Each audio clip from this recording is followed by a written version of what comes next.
Hi guys, today is an excellent day, 13th of August. There haven't been many Div 1 rounds, so I guess that's why I decided to participate in Div 2 today. Codeforces Round 813. Also, see, 13 and 8 as in the date. Our mission is to participate as good as possible, and after the participation, I'll try to give some quick explanations. So before I solve all the problems, I try to do it really fast, and I don't really explain anything. But in the end, I'll try to give some explanations so the video gets more educational.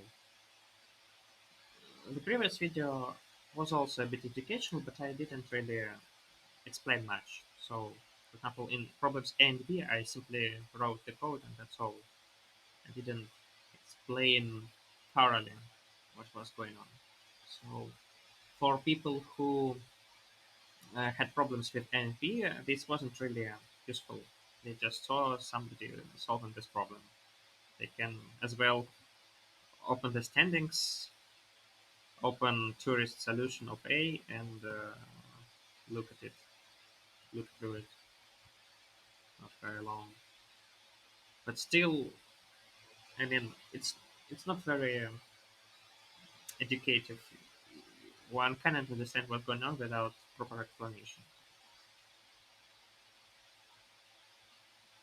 But still, at first we speed run and then we explain.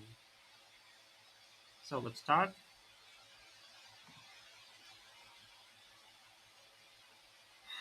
Oh, interesting. Epigraph. Wonderful permutation. You're given permutation of an n and a positive integer k at most m. Then choose two indices and swap pi and pj. Find the minimum number of operations needed to make the sum as small as possible. Okay.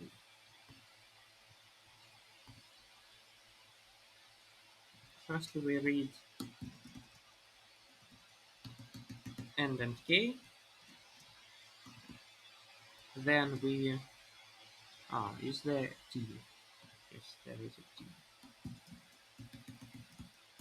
Oh, I'm slow. My fingers are not used to writing code fast.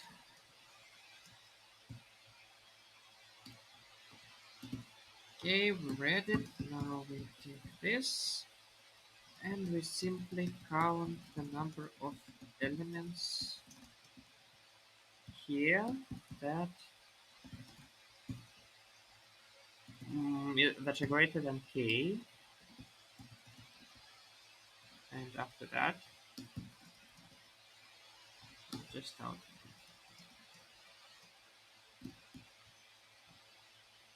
I guess that should be correct. 1020. Let's check.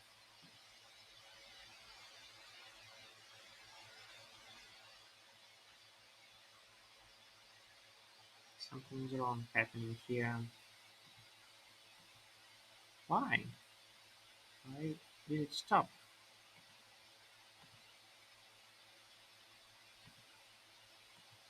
Do you mean? Oh, what's happening? Did I get something?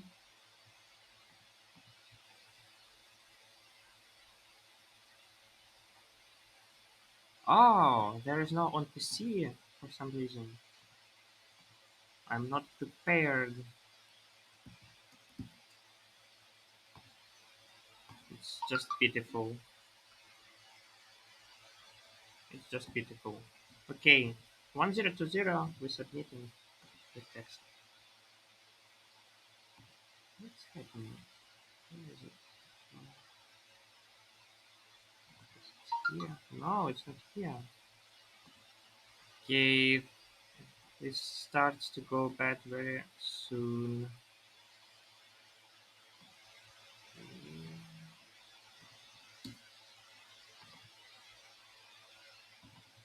So it was extremely slow. Sorry, guys. It's such a blunder.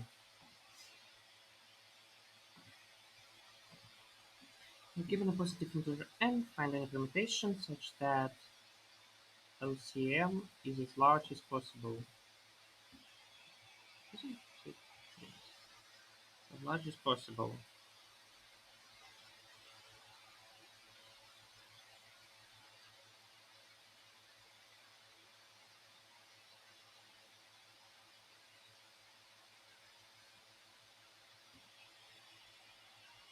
It's kinda nice, actually. It's kinda nice problem. You have to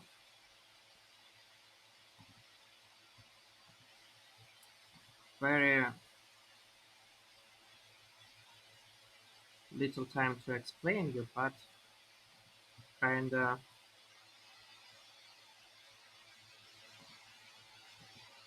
is a problem.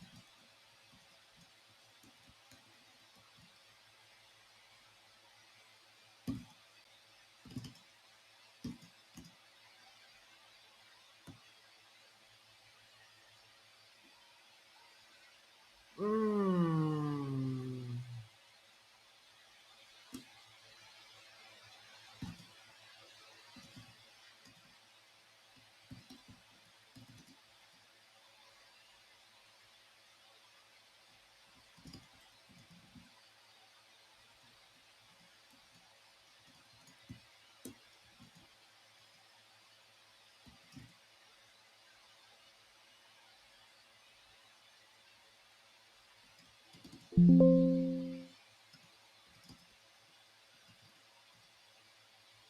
This video is a thing.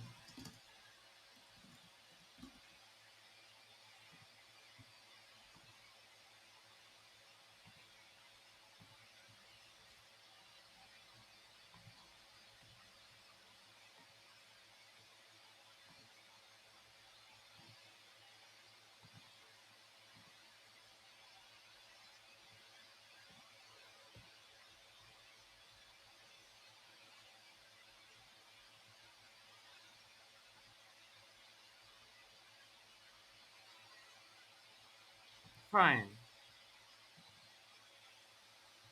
But we are still very slow. It's just catastrophe. We're given an array of n positive integers a, choose an integer x for all I, such that ai equals x, do ai equals 0. Find the minimum number of operations required to sort the array in non-decreasing order.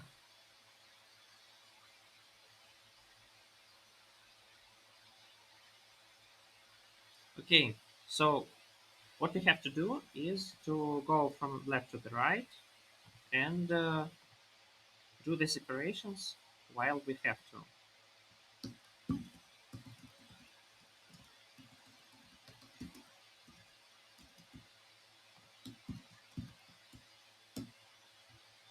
Since the numbers are at most 10, I can use vector of booleans.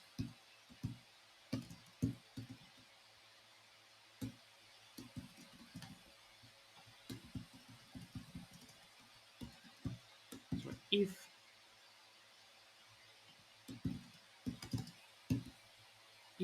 I, which order?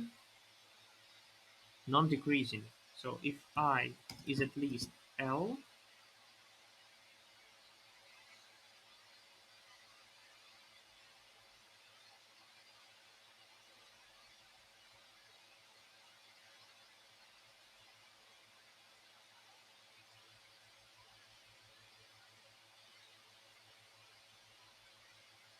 okay, let's go in the reverse order.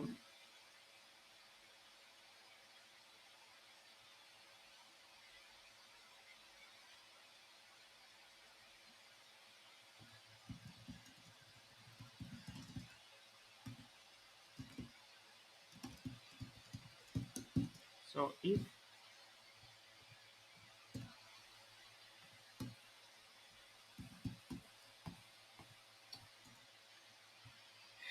AI is greater than L, then I have to zero it. Yes, yes.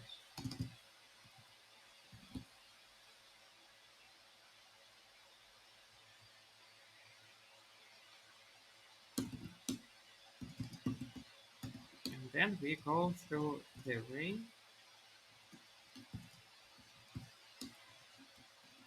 and output ans 12430.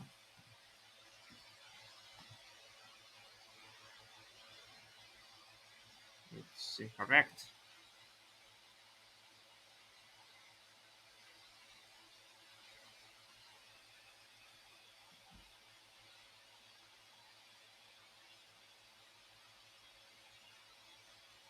Ah, I understand why it is incorrect.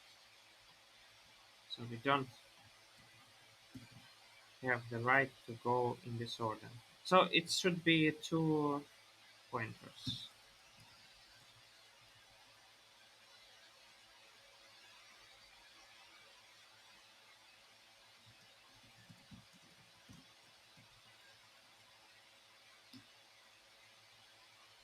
It should be two pointers.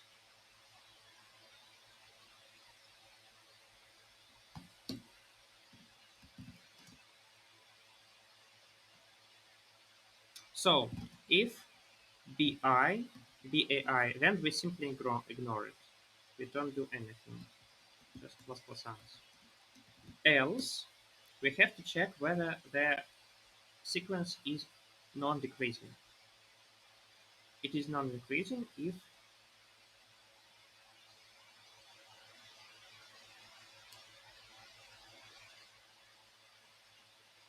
it is greater than the whole queue.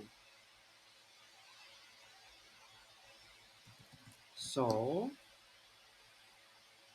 while if queue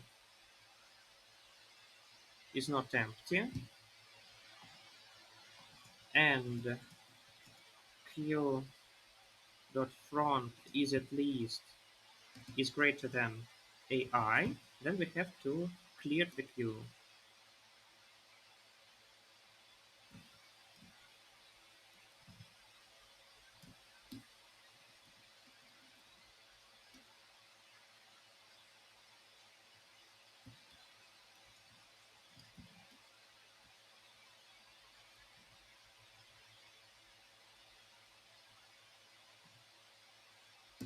And then you push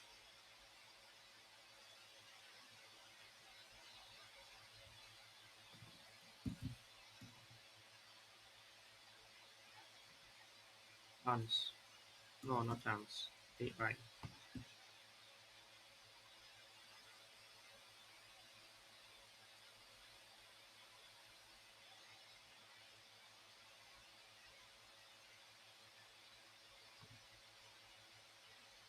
I guess that's all.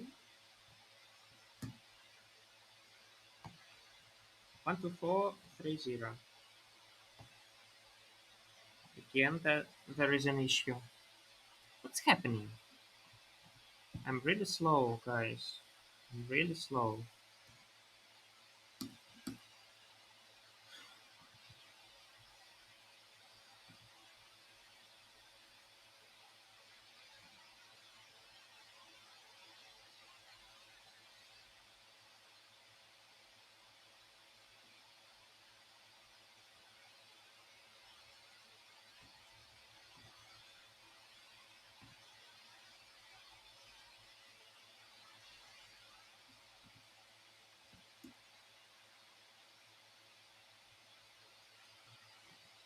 What's happening?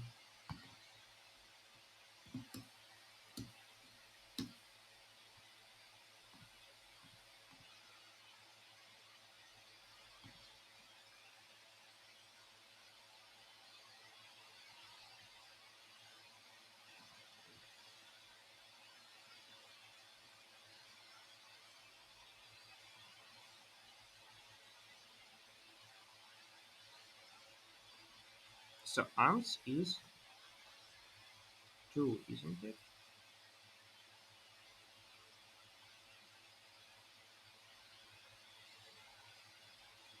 Ah, number of iterations. Number of iterations. Okay, I got it. So only if this we do plus plus arms and these. Okay, this was really slow, but still we got it. No, we didn't get it. Let's okay.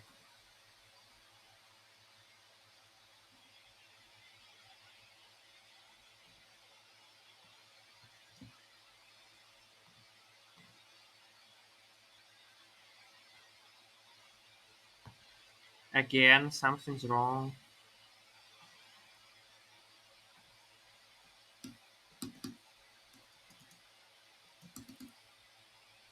So this must be 3, but it is 2. Why?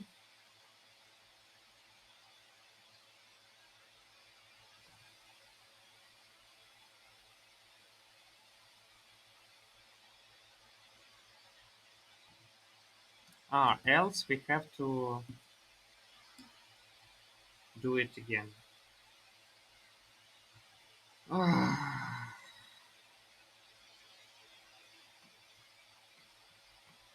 we simply have to do it every time.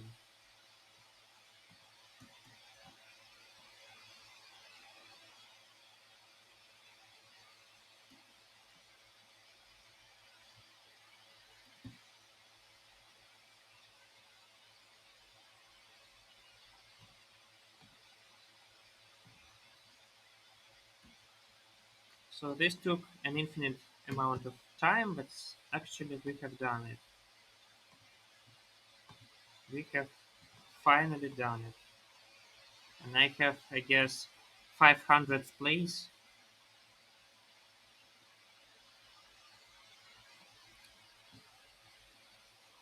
I guess. I mean, it's a disaster. I was so slow.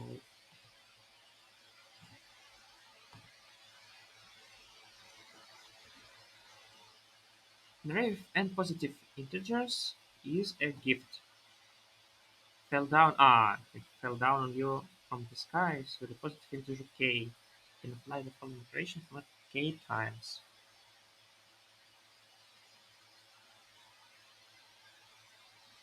Hmm.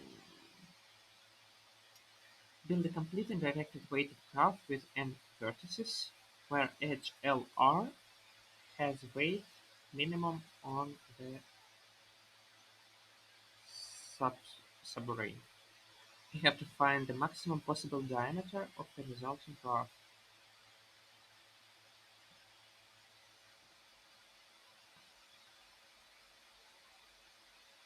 The diameter of a graph is equal to the length of the shortest path between vertex "u" and vertex "v".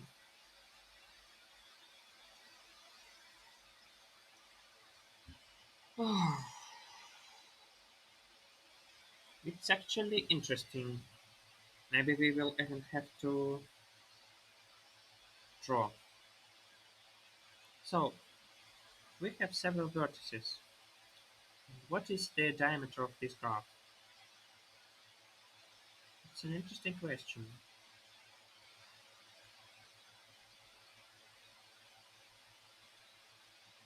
So what is the diameter of this graph? Let's if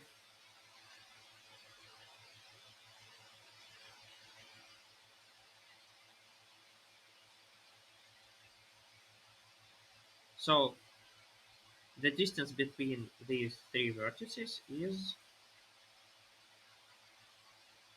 minimum among these numbers.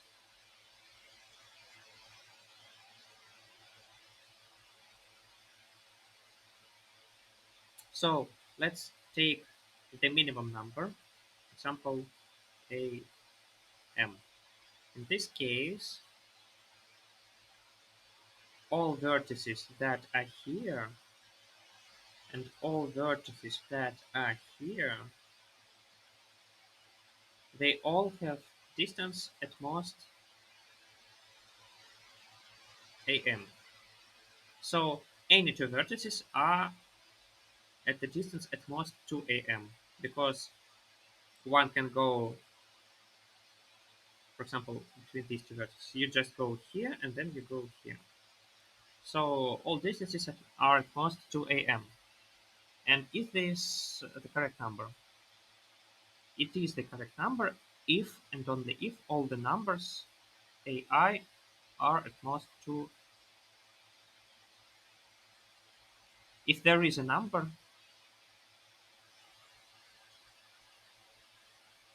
can the diameter be less than it?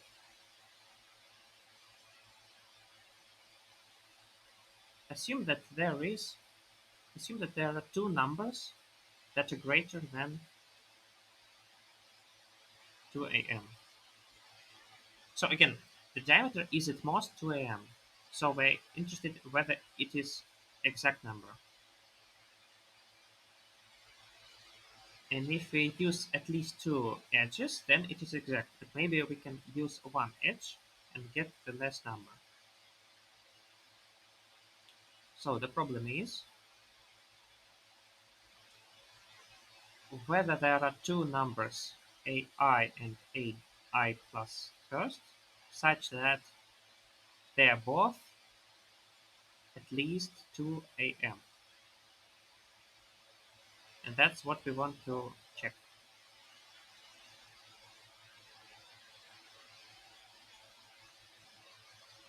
We want to make the maximum possible diameter after performing at most k iterations. So what do we want to do? The diameter is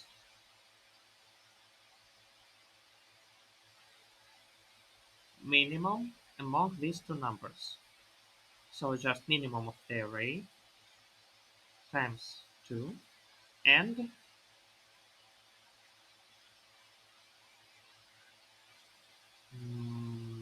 maximum of minimum of ai and ai plus 1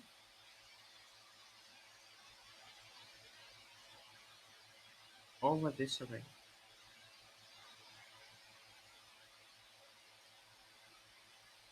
And we want this to be as big as possible. So if we want the diameter to be at least d, we have to make minimum at least half of the d. And secondly, we want some two neighboring numbers to be at least d. That's what we want. Yes, so minimum is at least d halved, and there are two neighboring elements which are at least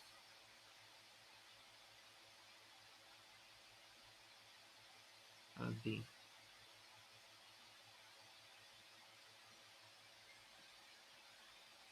So this can be done, yes, greatly. So at any moment, first of all, we want to have two just big numbers. That's all we want.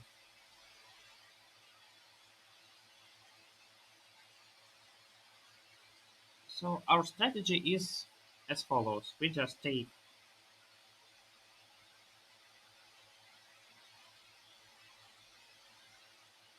the minimum number and we raise it to the maximum possible number.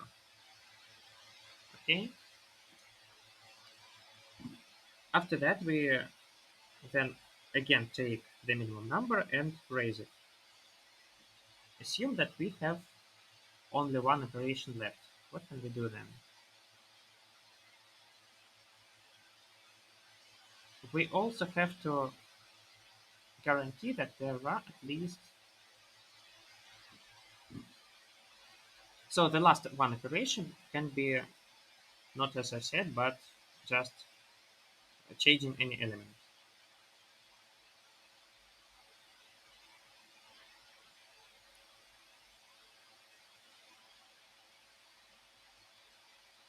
Okay, I'm not again being very fast, but that's what we have to live with.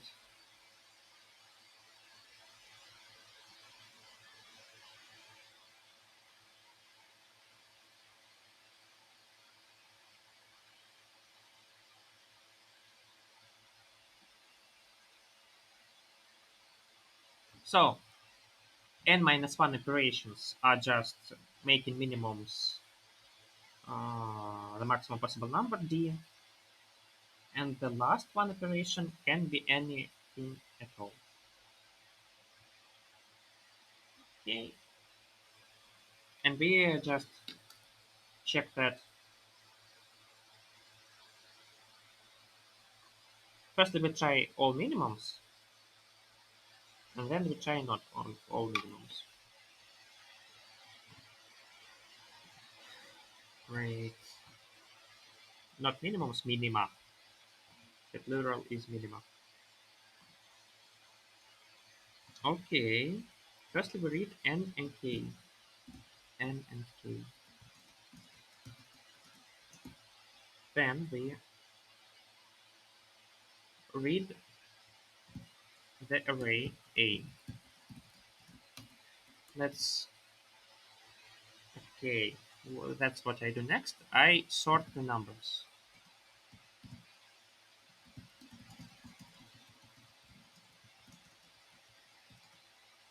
And the key is the value of a number. And the value is just the index. After that, I sort them. And when I have sorted them, I just iterate over the first k of them. K minus 1.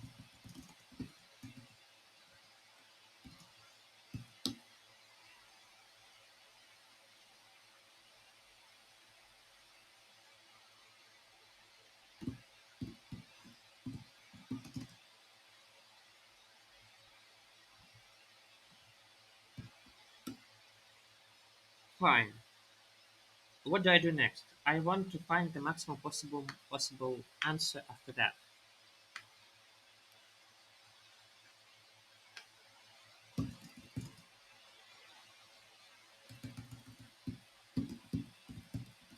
And the possible answer is simply 2 times a pairs. Oh, this is a possible answer. But the other thing that I try to do is to make k numbers 1 in 9, and then I simply iterate over the array.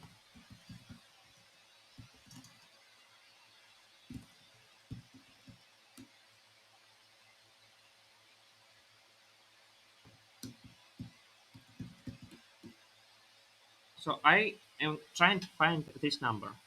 This is minimum of these two things. This one I can already find,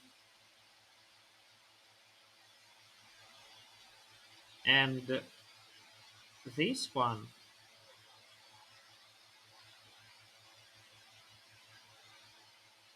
is found very simply,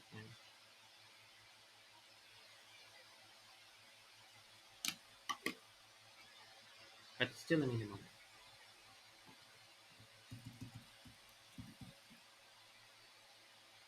So if k equals n, I just write this number and that's all.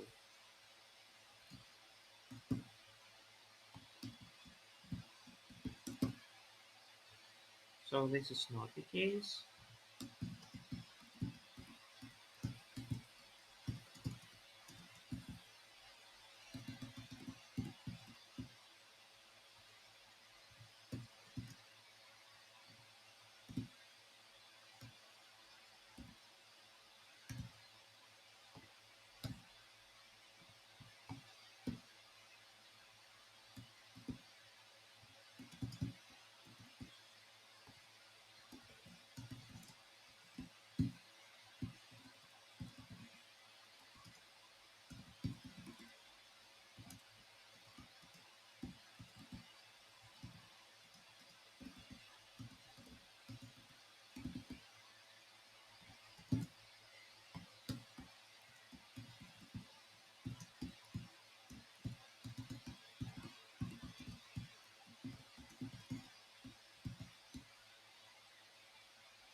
Okay, more of the explanation at the end of the video.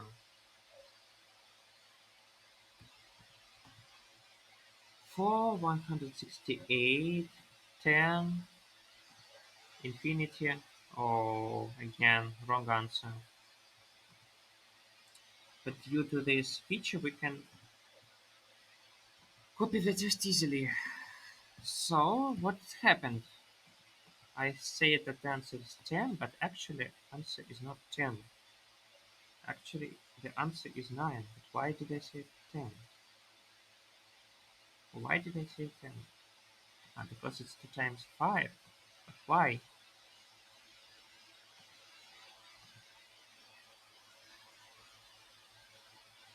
It's because the array is very little.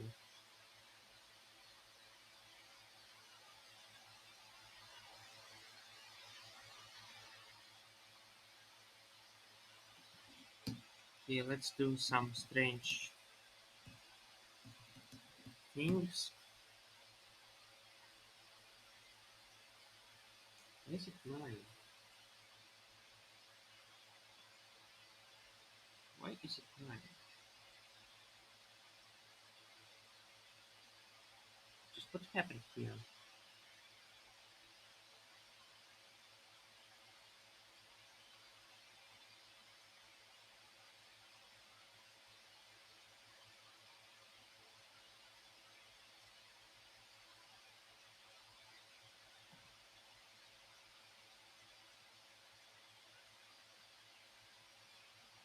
What's the answer for two numbers? The answer for two numbers is just the maximum of these numbers. Okay? I said that the possible answer first is I said that this is possible answer, but it is not a possible answer, okay? Why is it not a possible answer?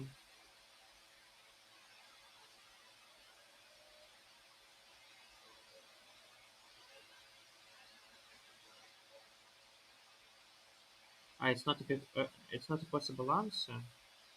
First of all, it's not max. It's not max. Yes. Should it be minimum? No, it should be maximum.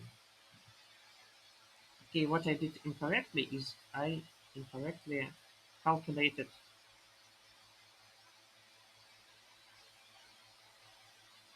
So that okay, this answer is only possible. This answer is only possible if I have k at least 2. If I don't have k at least 2, this answer is not possible. If I don't have k at least 2, this answer is not possible.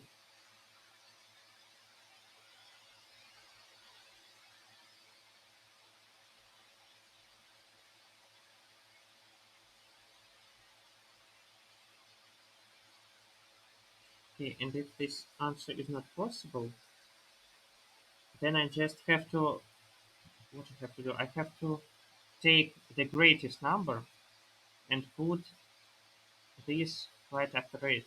And then the answer can be at most g. So answer is no more than 2 times maximum number. No, not 2 times maximum, just not more than the maximum number. So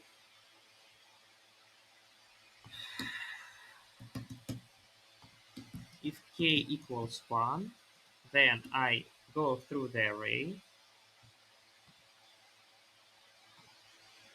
Why is to now it's always such a pain in the neck?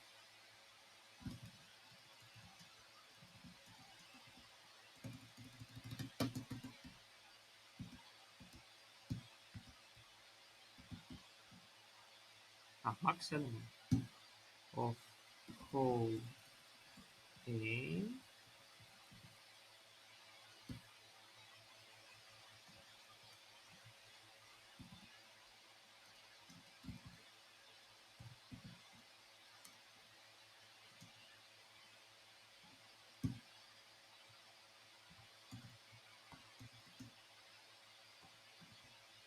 is that correct? Okay, I guess I have failed somewhere, but still let's send it because I don't know.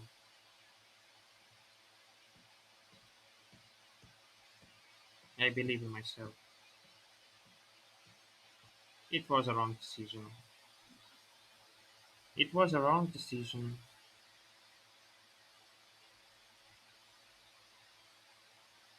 I was damn wrong decision. So again, we want to maximize this number, okay?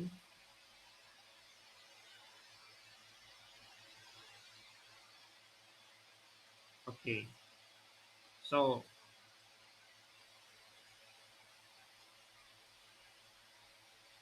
first of all, this can be easily done. We just put k minus 1 infinities we, wherever we want, and then we just put the last infinity in front of one of these infinities. So we easily can do answer that is kth order statistics. Yes, we can easily do that.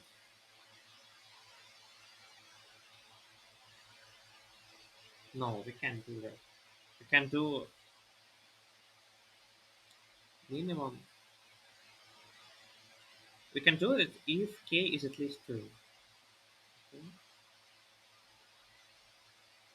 So what if k equals 1? If k equals 1,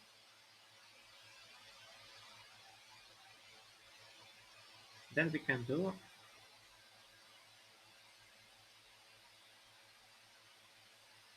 either change the minimum, and then the answer is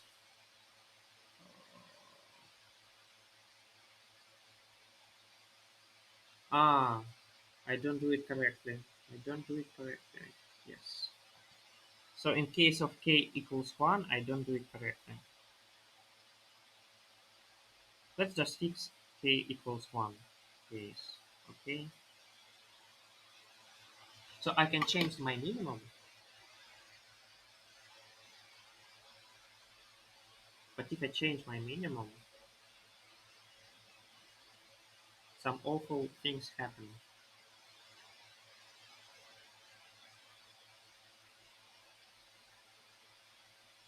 Okay. What we will do, we will.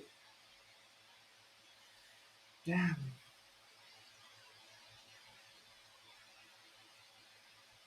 Fine. Let's do this case in the beginning.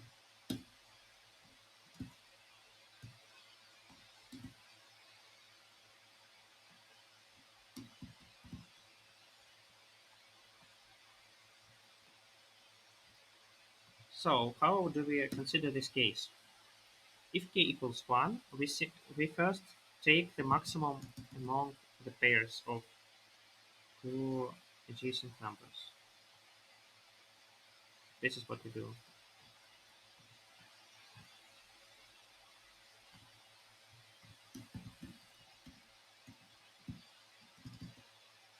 And not only that, but we also take two minimums, two minima.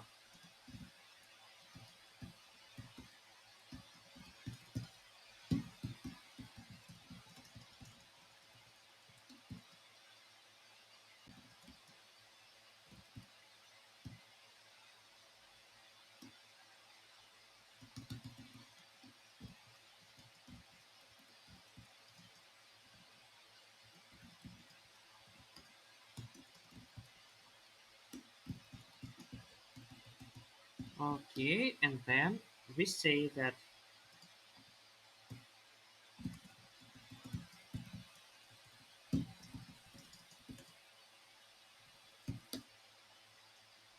we try to take AI as the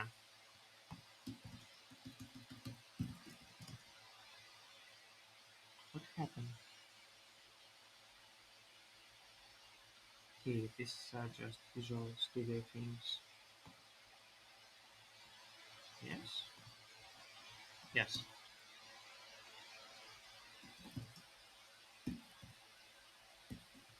So ans can be done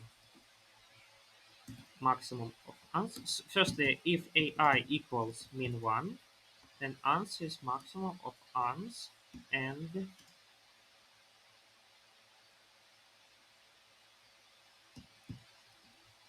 do it like this.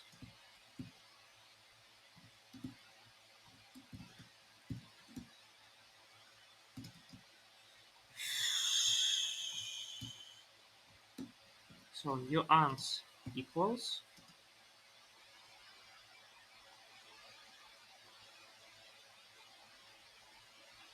minimum of minimum 2 and maximum over.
Why am I so slow?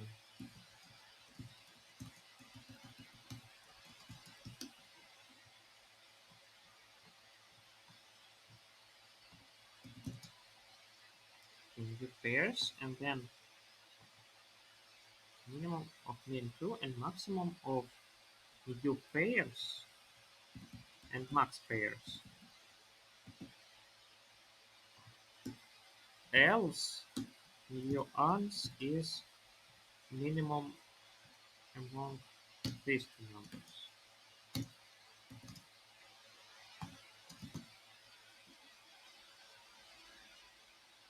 I guess that's correct. Yes, that's correct.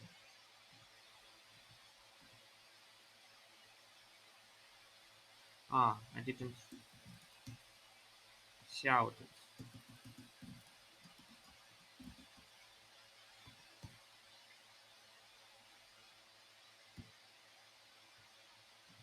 I guess we can try and send it again. I guess.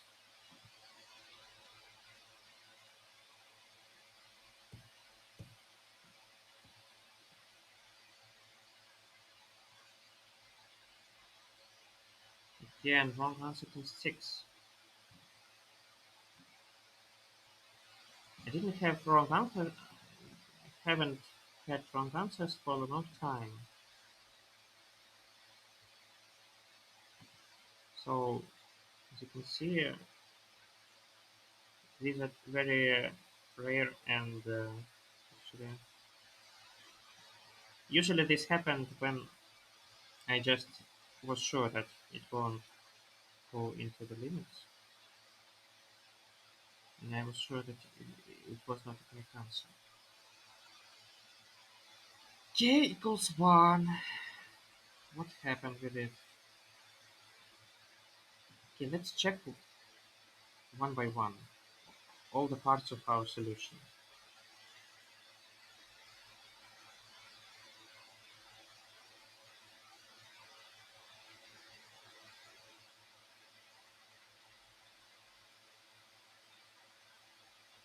So first of all, any diameter is a path. It is a path of length at most 2, because if I have at least 3 edges, I can just take the road to the minimum and road from the minimum. So the diameter is always at most 2 times the minimum. But if such a pairwise maximum maximum of such pairwise minimums is less than it, then ah, I got it. No, I didn't get it. I didn't get it. Yes, because for any two vertices, the distance between them is at most is it is minimum among these numbers. So this is definitely less or equal than this maximum, because this is maximum among all pairs, and we took some pair and then added some elements to this minimum. So it can be greater than this maximum. So the diameter is at most this number, and this is exact. So again, I have to find this minimum, and there are two cases. First, so again, let's write it. I need to find minimum of AI and maximum of minimum of AI and AI plus 1.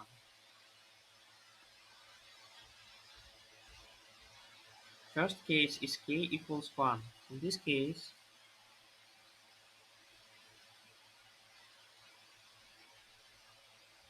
I just try everything. What can I try to do? First of all, I can try and change a minimum. Yes, for example, there is this number and this is a minimum. If I change it, now the minimum is the second minimum, and I also found it. But not only that, I also have this maximum, and this maximum could have changed. It is now maximum over. It is like the previous maximum, which I found, but also it could have grown because of this operation, because I changed AI to push it to the limit.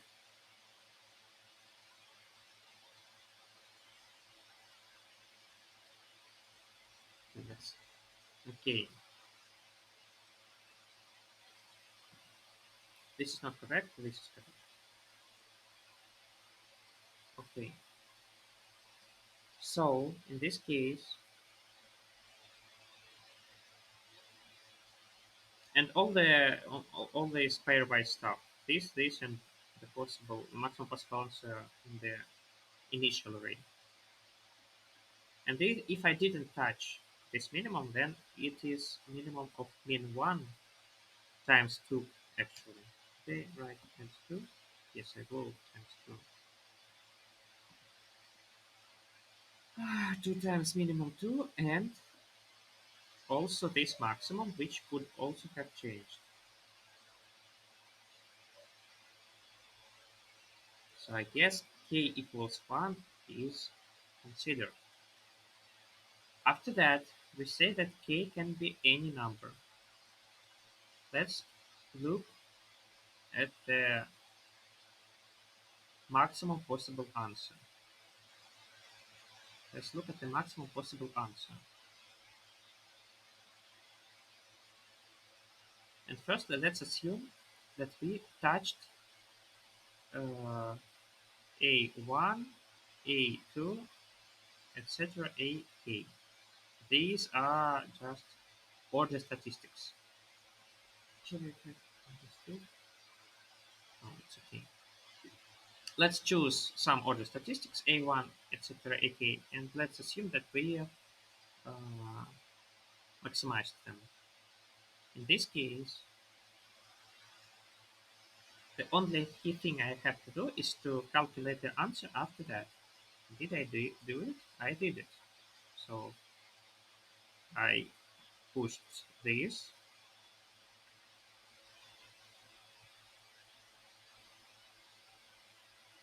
Isn't it ugly? No, it is not ugly. But if I could have avoided it, I could simply write like this. It was possible all the way. Also, if k equals n, then the answer is just inf. No doubt.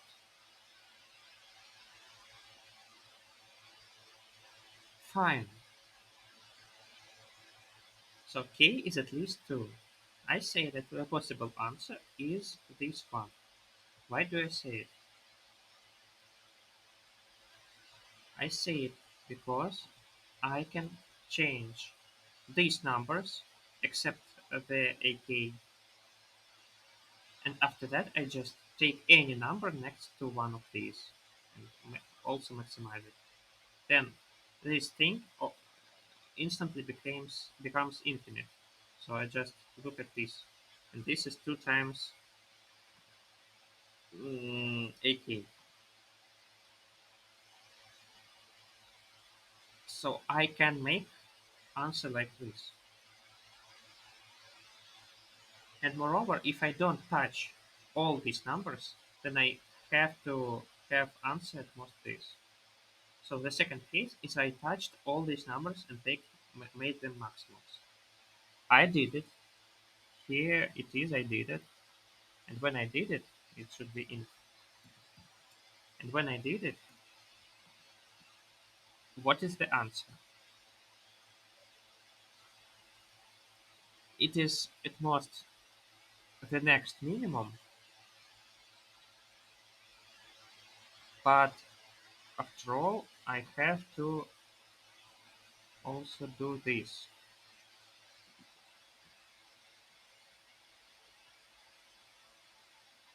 Yes, I have to do this. I do it. What the heck? The solution must be okay.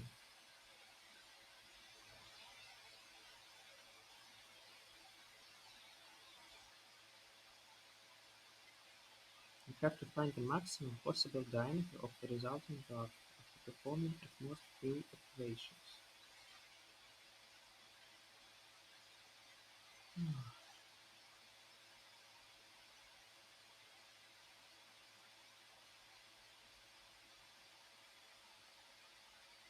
I don't get it. I simply don't get it.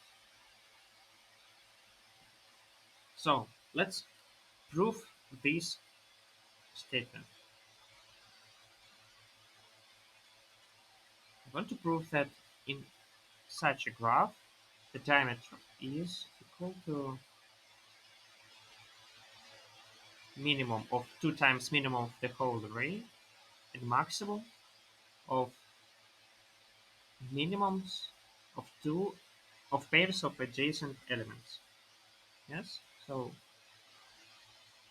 this edge has weight minimum of these numbers. Yes, this is true. Let's prove it. I have to find two vertices at a distance at least d, and also I have to prove that for any two vertices the distance is at most d.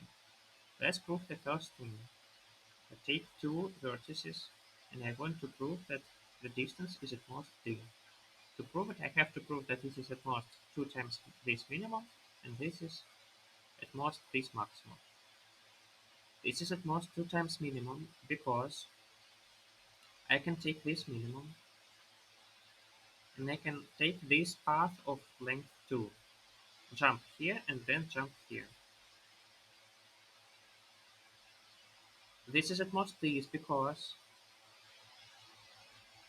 this length is at most this edge, and this edge is minimum of some two adjacent numbers. And I took the maximum of these minimums. So again, this number cannot be greater than this maximum. So I prove that the diameter is at most d. Then I have to find two vertices with exactly this distance. I can do it. I just take two adjacent vertices which reach this maximum. So let's take this AM, yeah, let's take G, AG plus 1, and this is the maximum possible maximum among all these among all these numbers, yes. So I have to prove that there is the distance is exactly d,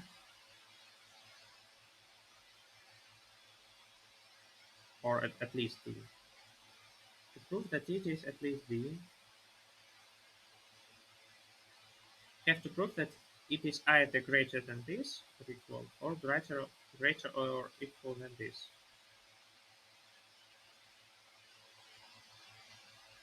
Okay, let's take the shortest path between these two vertices. First of all, the shortest path, as we said a million times before, is at most two edges. So if it is one edge, then it is simply this number, and we are fine. If there are two edges, then each of them is at least minimum of the array. So this is at least 2 times minimum number. Okay, okay. So what the heck is going on? Why didn't I solve the problem?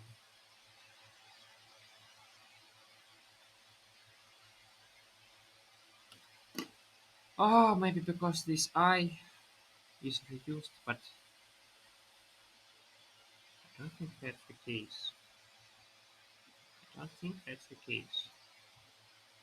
I can send it again, but it is dump feed.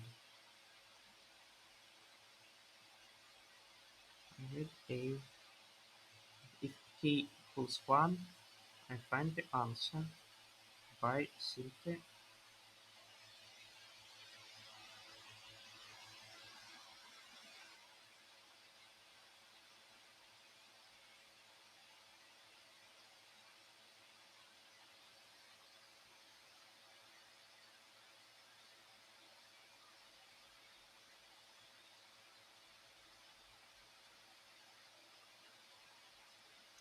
if k equals 1, I have to simply uh,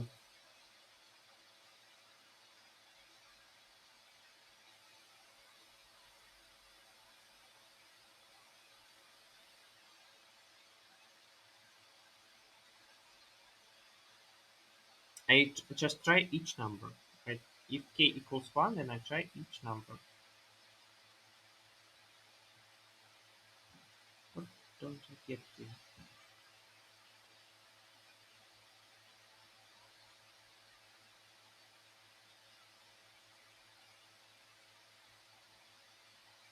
Maximum possible diameter of the crater after performing both k operations.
Do I have to always take um, a billion?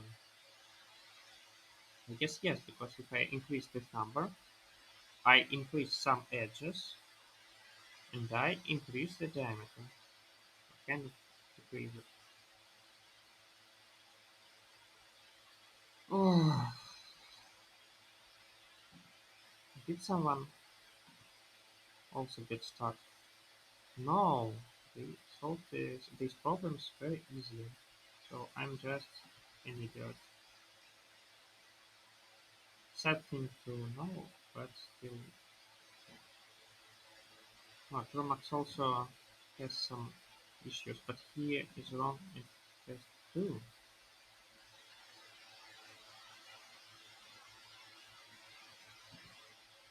I simply don't see something.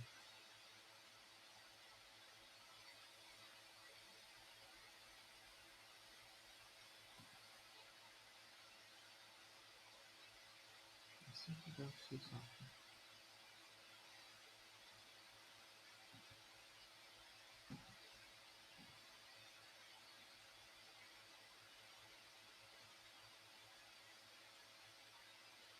Okay, what happened here?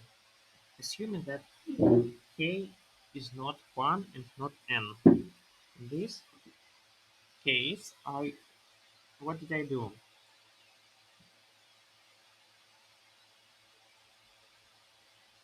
I said that obviously the minimum k minus 1 numbers, they obviously have to be changed.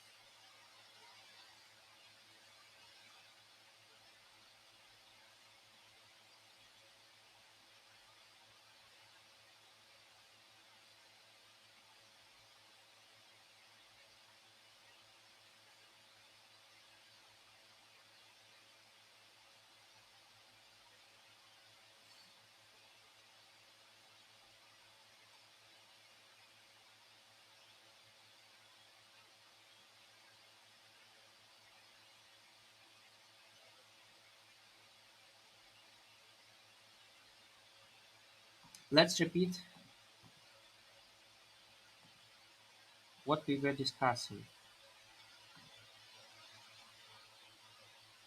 I did this and this is okay. I sorted this away.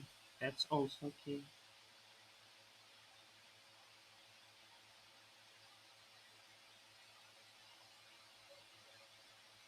I took the kth number and I said that I can easily make an answer equal this number because I can maximize all the less numbers from 0 to k minus 2 millisecond. And then I maximize any number adjacent to them. So the answer is this one. And now we are trying to check whether I can increase this answer. I can increase it only if I remove all these numbers 0, 1, etc. k minus 1. I have to maximize them all. Then I did it.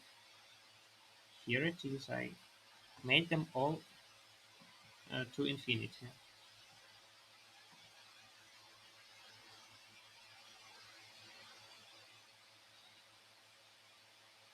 When I did it, what was the answer? It is 2 times pairs k times x, but also I have to check all the pairs of adjacent numbers now.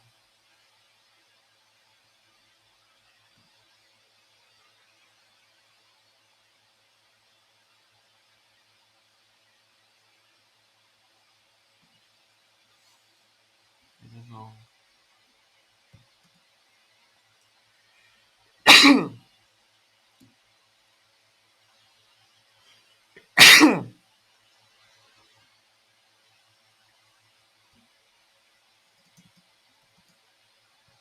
Okay, what's the answer here?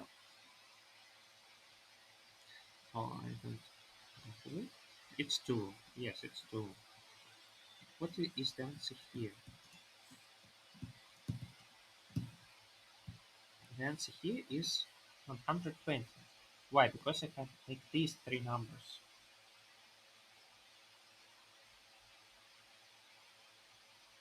the big numbers.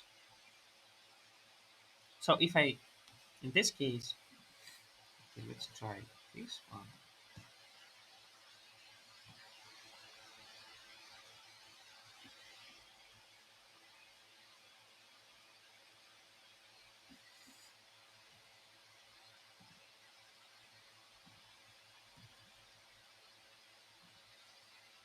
This is correct. I don't understand where I had a problem.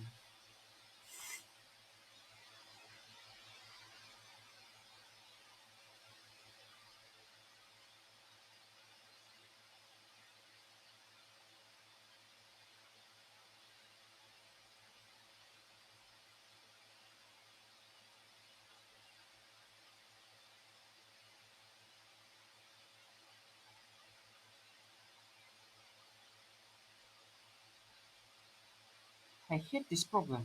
What's happening here?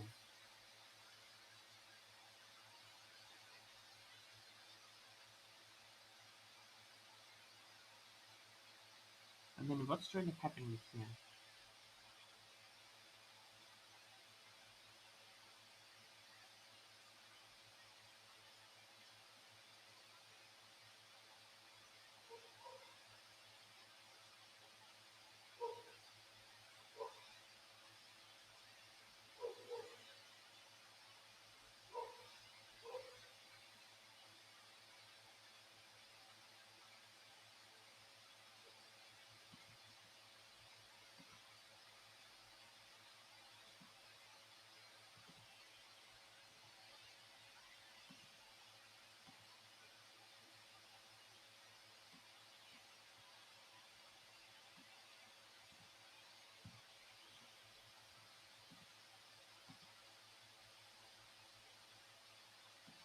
Oh, this is correct. Why is the answer 120? Why is the answer 120?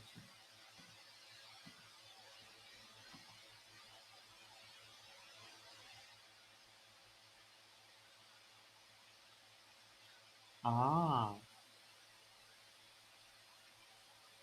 the answer is 120. Because if I just change this number, the answer gets something like 100. And if I change this number, then it's not the case. Okay, what's if I do this? And do this. Then the number must be 140.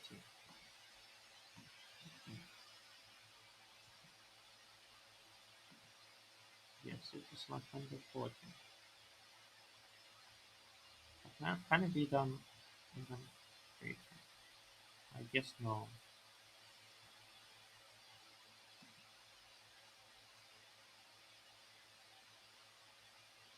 Ah, at most capable. No, I want to make operations every time I can.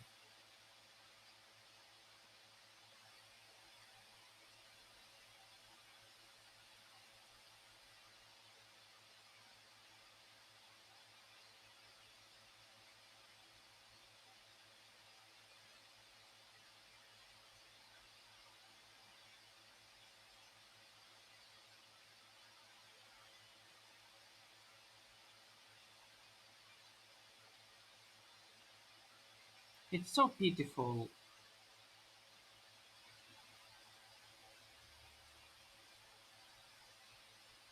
You will look at this video and think, what is this guy doing in div 1? He must be, he must be in div 3. I simply don't understand. I did everything according to the intended solution, I guess.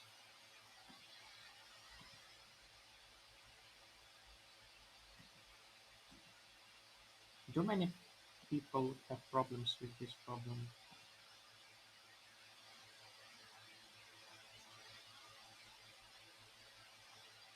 Some guys are so fast. Things are so fast.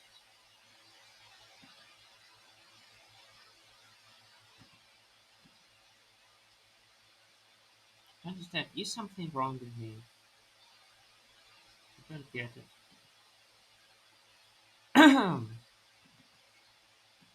They all have problems with pretest 2, but I have problems with pretest 6. What's wrong with me?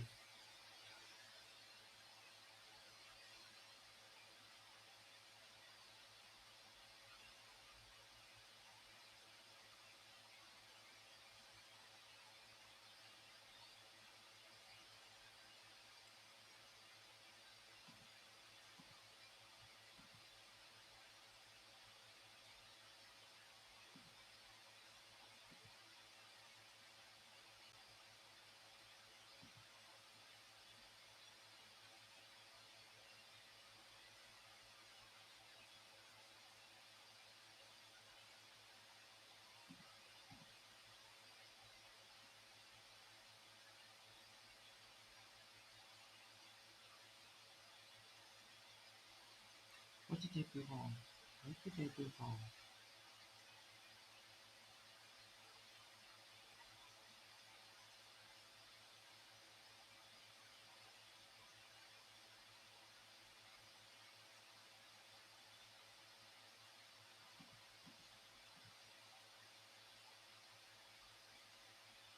Since it's the test case 6, there is some tricky case that I didn't get.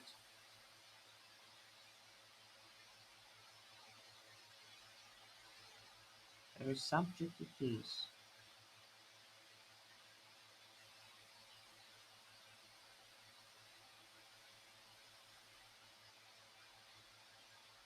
There is some tricky case.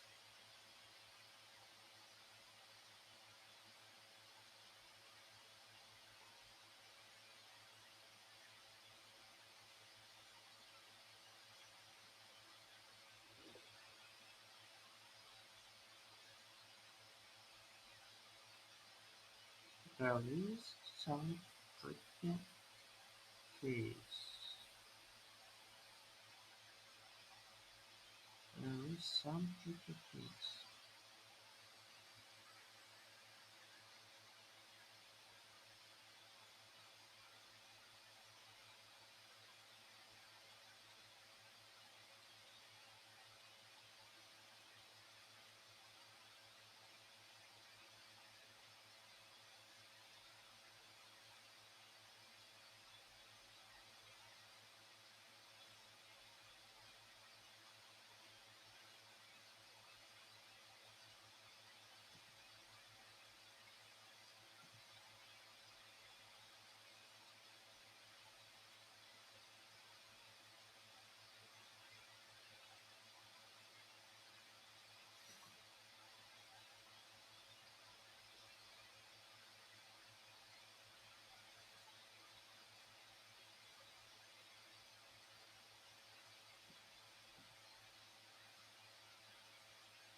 I don't understand.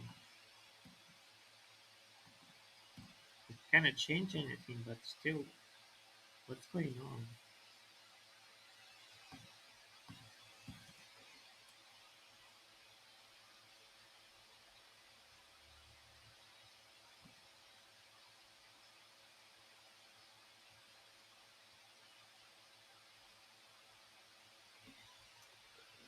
I don't understand what's going on.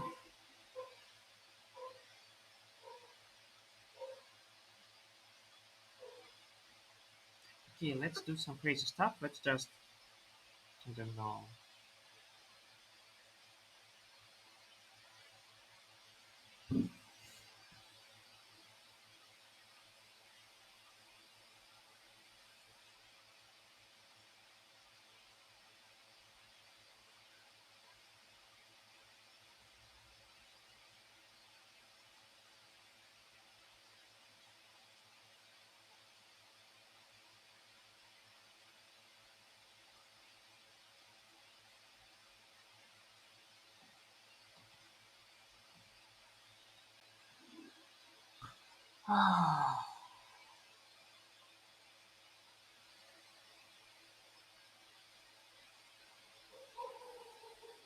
Guys, I hate it.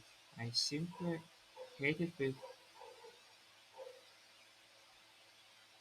the deepest parts of my heart.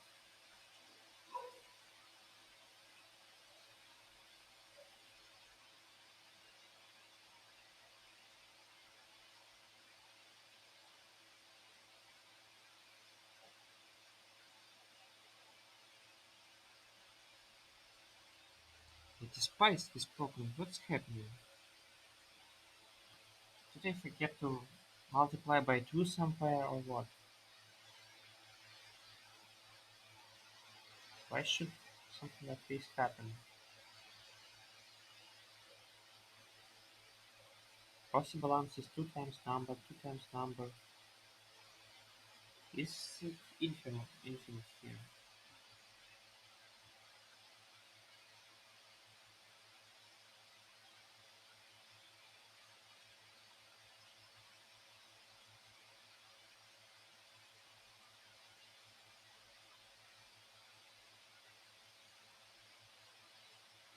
Ah! Oh my god. Oh my god. It's so... I...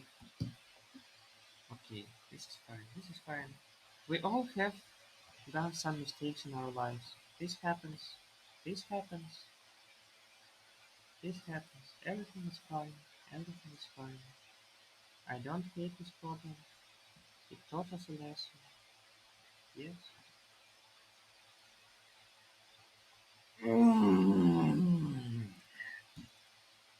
E1 LCM some easy version. You're given two positive integers L and R. Count the number of distinct triplets of integers such that this and this. Oh. Are the authors from China? Are the authors from China? No, they're not from China. They're from Russia. And they created these disgusting problems. It's just an abomination. I hate it. It's awful. It is so disgusting. You're given two numbers, L and R. Count the number of distinct triplets of integers with this in mind.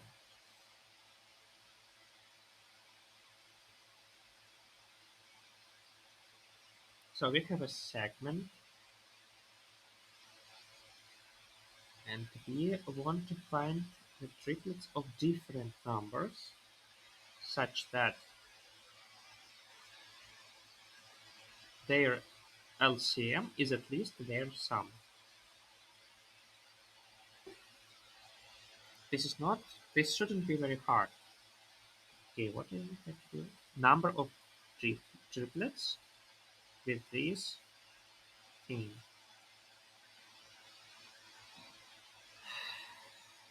This is really not a hard problem.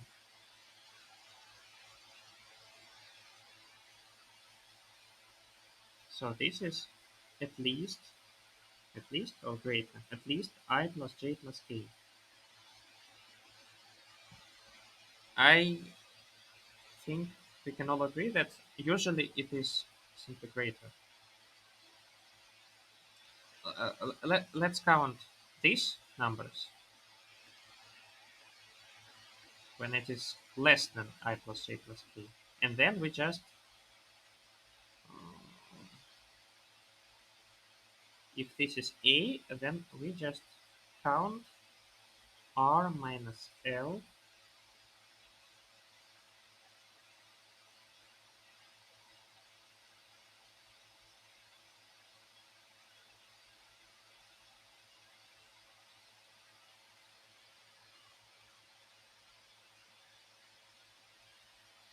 Okay, this is just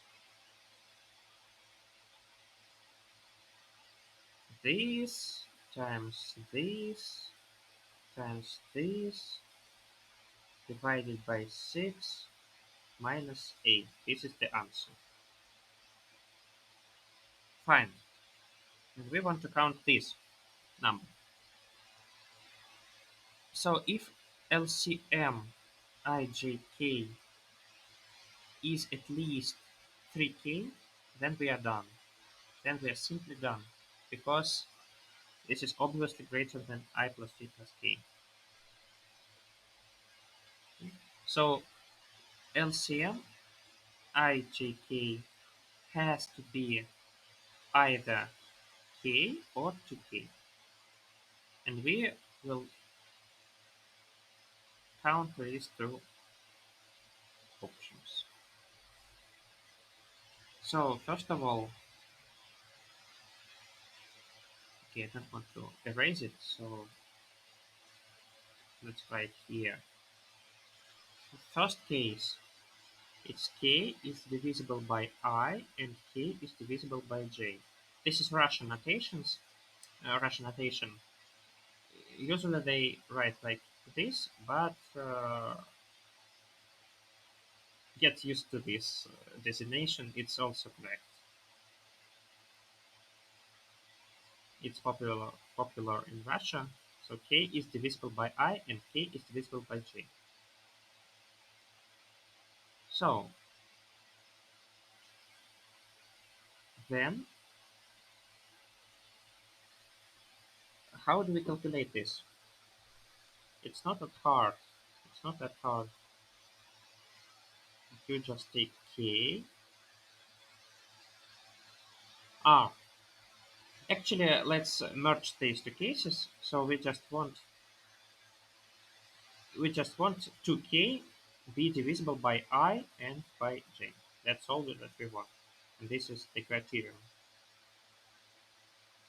So the question is, we have segment L, etc. R.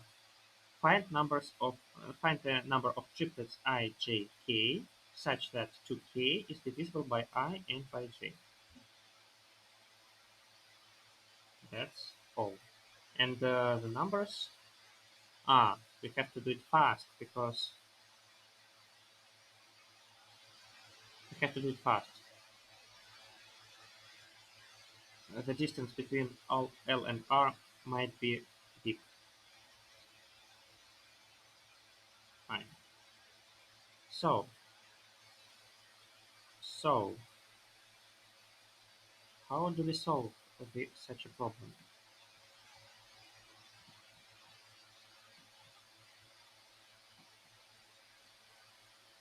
It's good old mathematics. 2k is divisible by I and j. Okay. I guess we can start. I don't know. I don't know if we can start with it.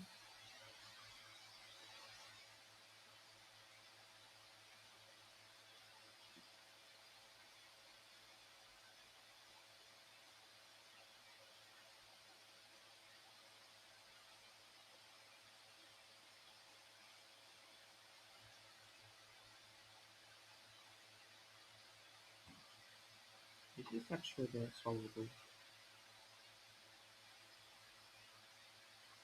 For each test case, print one integer of the number of suitable triplets. Oh, the problem F is also something strange. Did anyone solve F? Yes, Tutor solved F. We have to be fast. We have to solve all the problems. And if no, then it's a shame. Shame on us. Shame, shame, shame.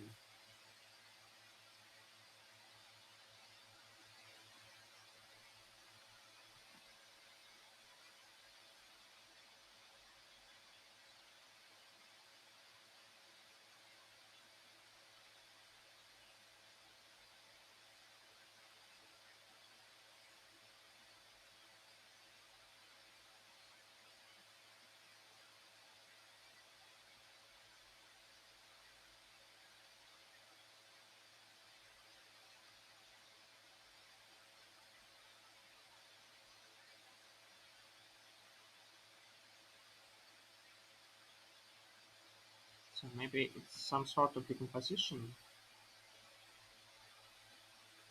I'm not really sure.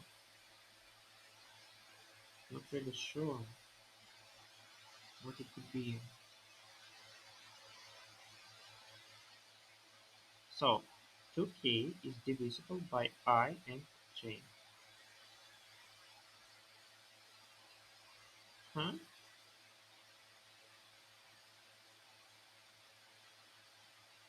Huh.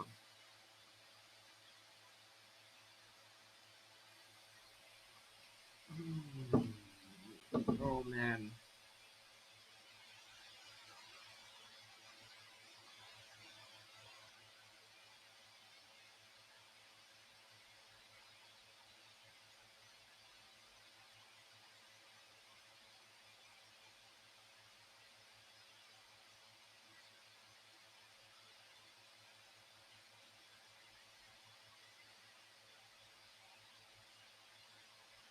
So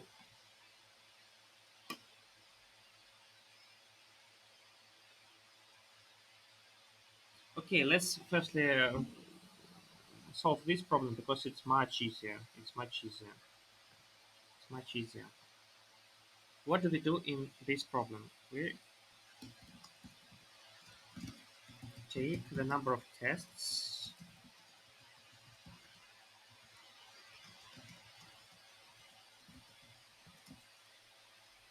We read number n.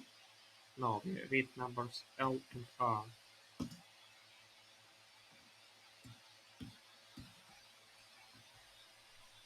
Then we factor all numbers between L and R.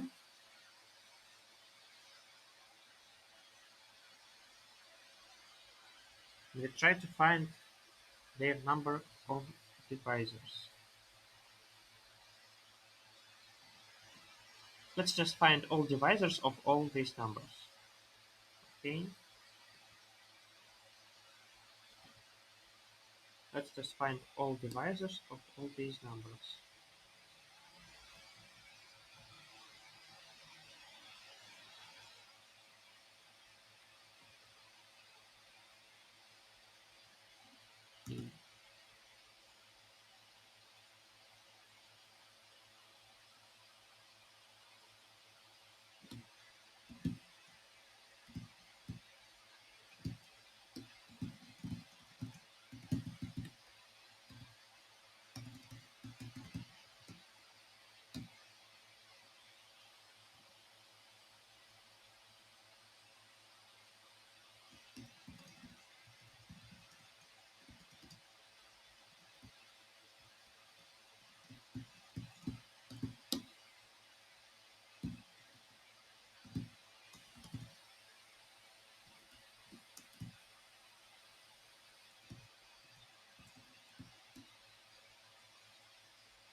Okay, I'll do it in a recursive manner.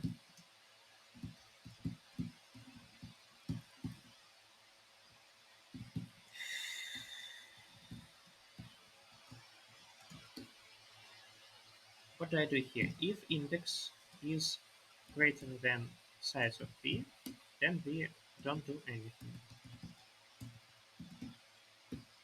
because it is already done. If not, then we iterate over the power of this number.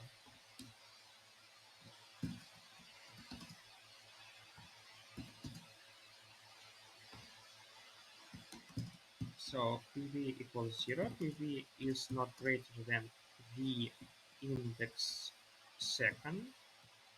By the way, this VPI is a vector of pairs of long number and integer. And this is given by my function for factorization of numbers.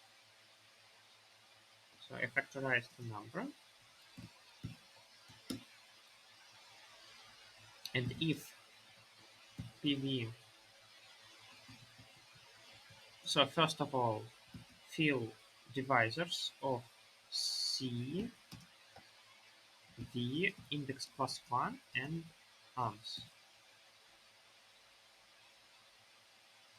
No, not return, but also ans pushback C.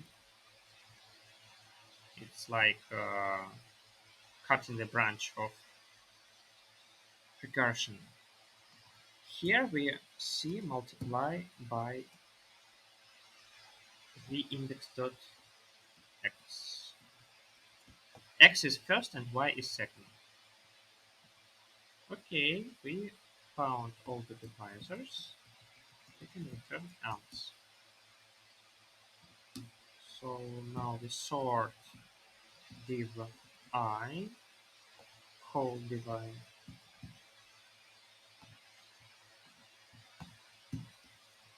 Excellent. And now we iterate over this array. And what do we do here? Firstly, we find the number of divisors of number I. And we can do it with binary search.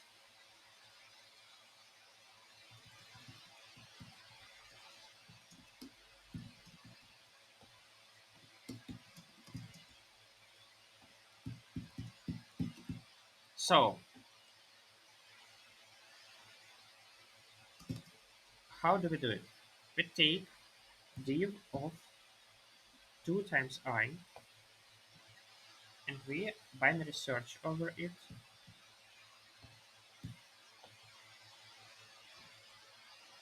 We want to find the first number that is at least that is greater than R. And to get it greater than R, we take upper bound of R. Now we want to find the least number that is okay. And what does it mean that it is okay? It means that it is a lower bound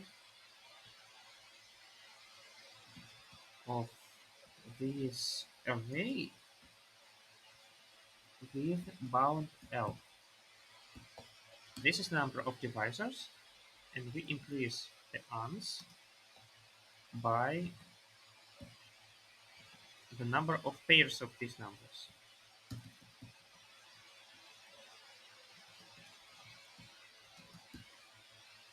And we output the ans.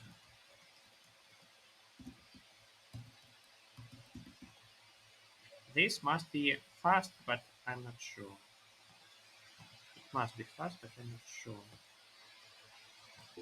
It depends on my factor function. And my factor function is something, I mean, it is a bit experimental. So it can be slow or something happened, something not Wait. Ah, recursion limits should be at least this size.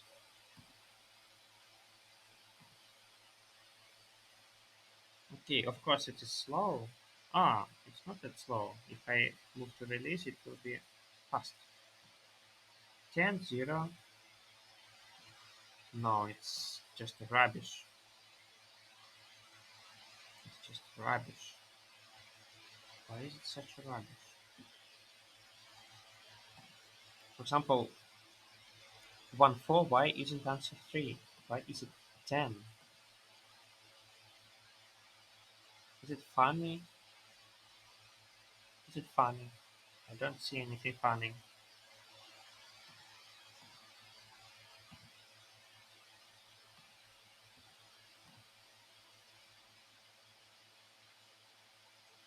Ah, I guess I don't have the right to have R here. I have to have here minimum of R and I. Yes? Yes. And not only I, I minus 1. Yes.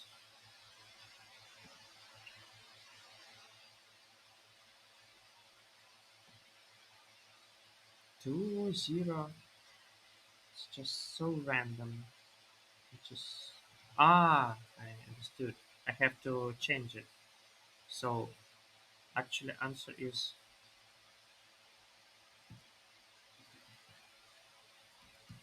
R minus L plus 1 plus LL of R minus L plus LL R minus L minus 1 divided by 6 minus ons.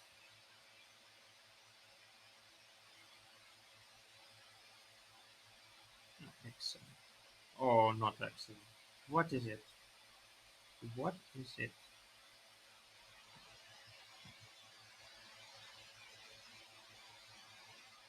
Ah, because it should be multiplied. What is it? What's that? 2, 1, again rubbish.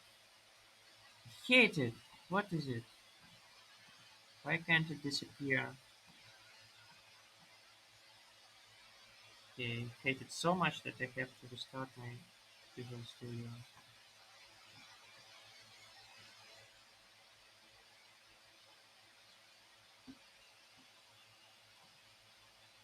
So why is it 2? Why is it 2? So it should have found. Okay, let's for now output tons. For now, let's output tons. So it said 2. Why is it 2? It is 2 because somehow we decided so. So number of divisors is 0. Yes. Number of divisors is 1. Yes. Number of divisors is 2. And this is incorrect. It shouldn't be 2 for I equals 3. Ah, it is okay. The answer is 1. Yes.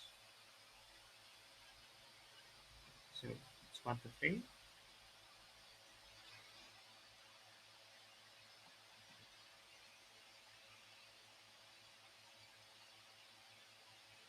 Ah, I was incorrect because sometimes you have got it. Sometimes you have I plus j plus k is still.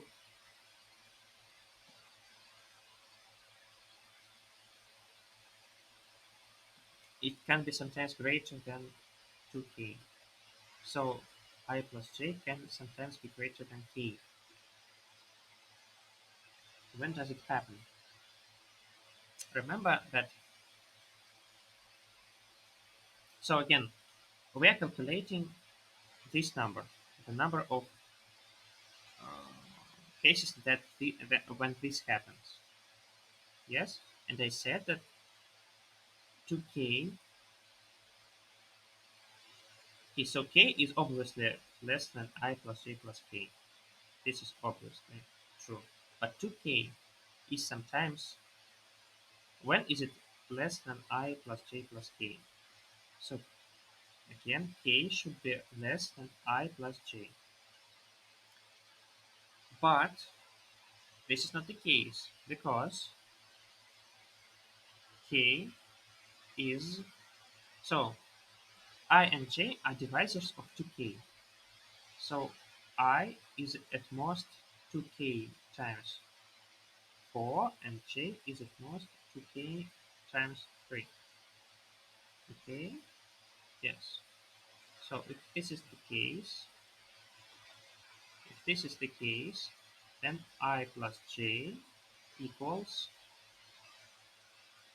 something over 6. 3k over 6 plus 2k over 6, which is 5k over 6. And this is less than k.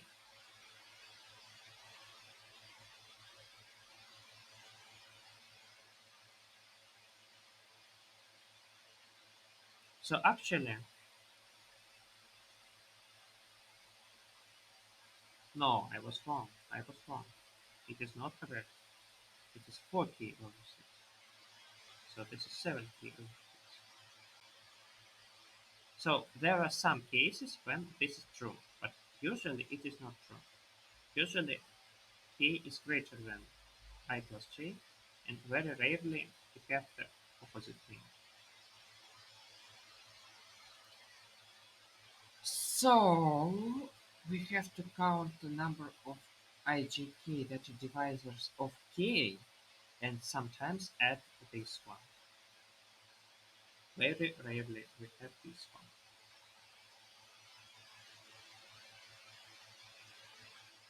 Okay, let's look at all situations when we have 2k. So so LCM of I, J, K equals 2k, I less than j less than k, and when does this happen? Let's look. When does it happen? It happens when, oh, and not only that, but also not only that, but also I plus j plus k is somewhat greater than 2k. So this means that 2k is divisible by I and j, and I plus j is greater than k.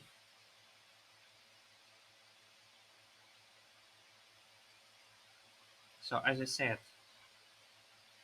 j, let's assume that j is 2k over 3. Then I can be k halved.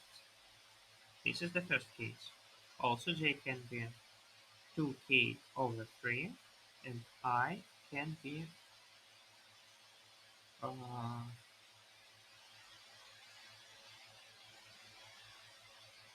k 2k over 5. This is also possible, and this is okay. That's all. We cannot take 2k over 3, and we can, and at the same time I equals k over 3. This is forbidden because the sum will not be greater than k. And we also can take j equals to k over 4 because this is also too little sum. So these are two of our cases. And by the way, we can calculate them also easily even in this time. How can we do that? Uh, let's do it. We can do it fast in all of one time. It's not hard. It's not hard. For example, this case. So we want we want to calculate these things.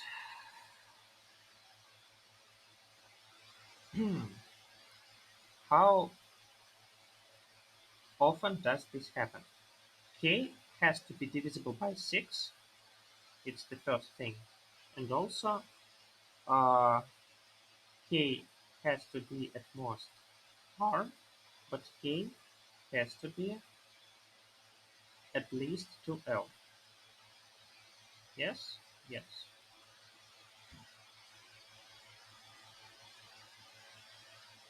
So, if R is at least 2L, then we have 0. Oh, if it's less than 2L, then it is 0. And if R is at least 2L, then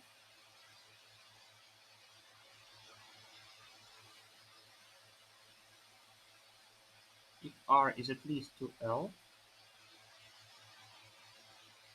then we have to calculate this number.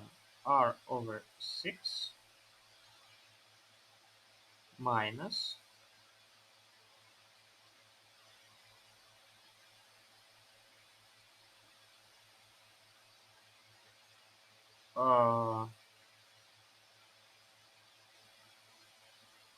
2L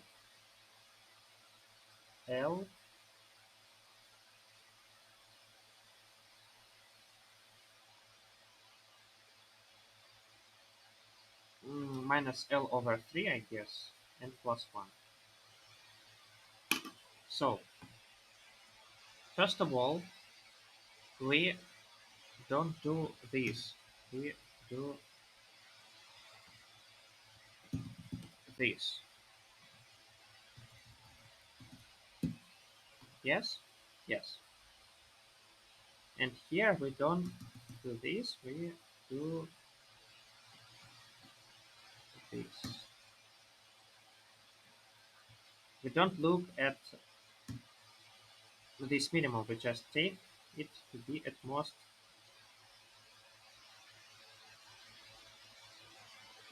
I minus 1. So that's all we have to do.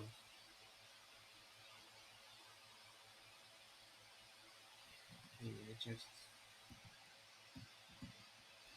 uh, and here we have to find, yes, this lower bound. That's correct. What do we do next? This is also correct.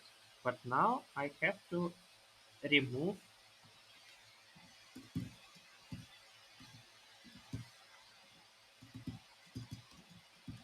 first and second type of strange behavior.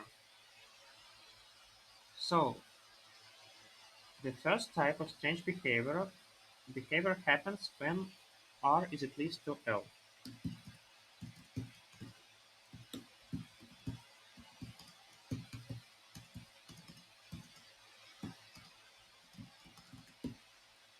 And if and when does the second type of strange behavior happen? It happens when L is at most 2k over 5, is at most 2k over 3, is at most k, is at most R. So k is divisible by 15, and not only that, but k is at most R, and k is at least 5L halved. So if, oh man,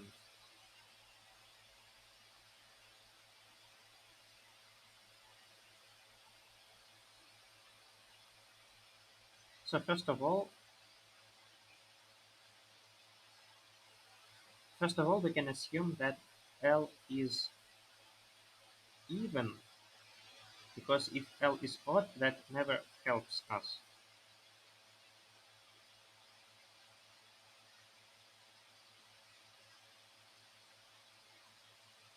Yes, correct, correct.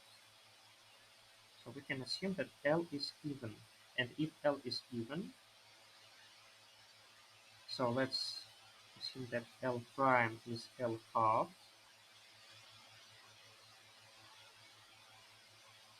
So this should be at least 5 L prime. So if R is less than 5 L prime, then 0. Else R over 15 minus,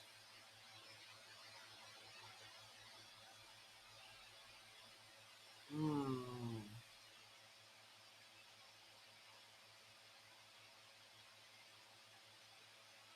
no, it's not L over 3. Should be L minus 1 over 3 and no plus 1. Yes.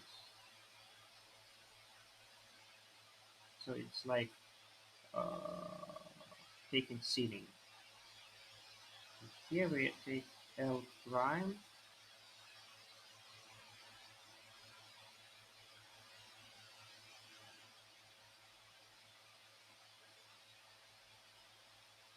minus 1 over 3. I, I, I hate it, but it's kind of okay.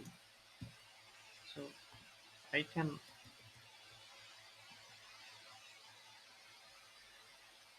deal with it. So if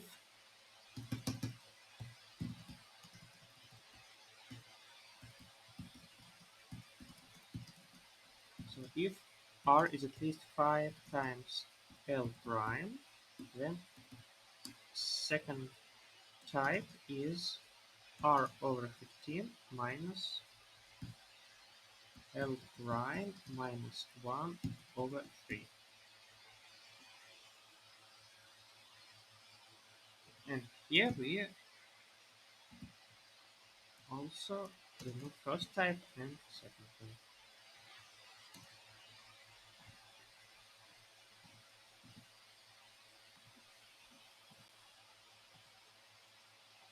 Is it okay?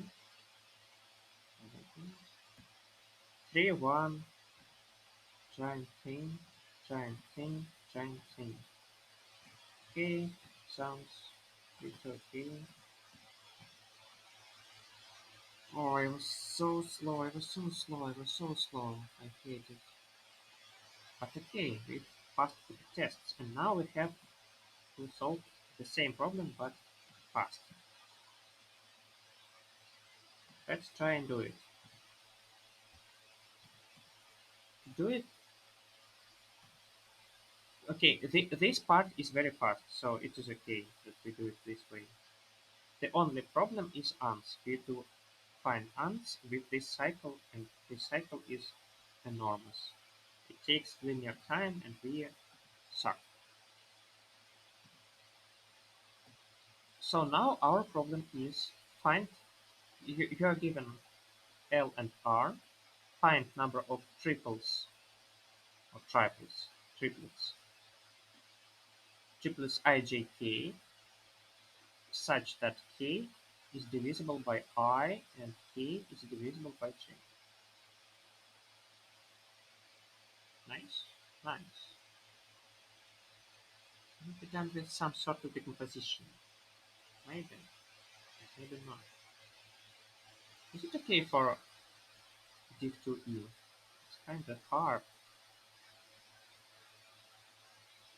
It is maybe solvable, but it's not so easy and straightforward. I wasn't prepared for such a div to round. And I'm having a terrible place here.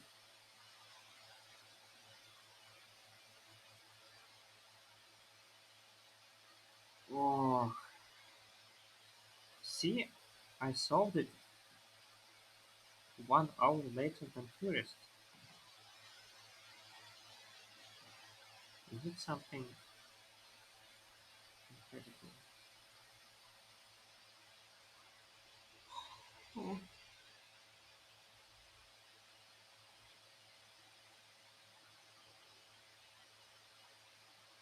Okay, back to the problem.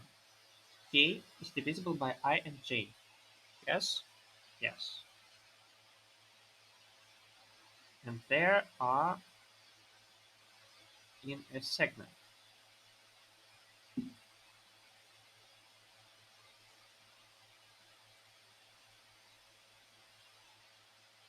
So there are not many options. Why are there not so many options? Because basically k over I and k over j, there are not so many options here.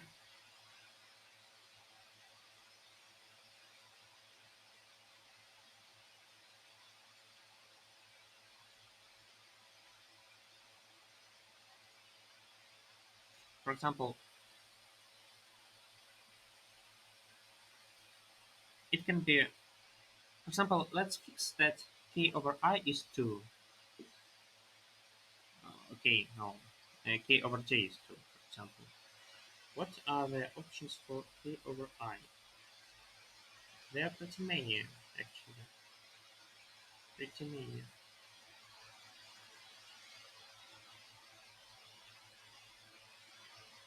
But, no, we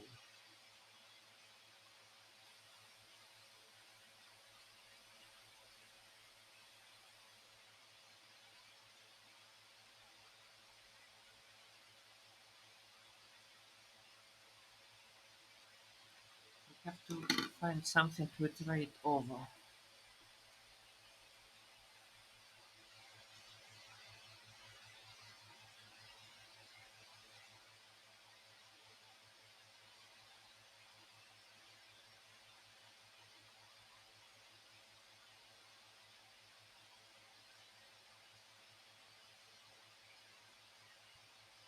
We have enough time. 15 minutes. For div 2 round, it's okay. If it were div 1 round and it was a problem E or F, I guess it would be impossible, or even D sometimes. But in div 2 round, I guess it is possible that I can come up with a solution and write it in the last 15 minutes.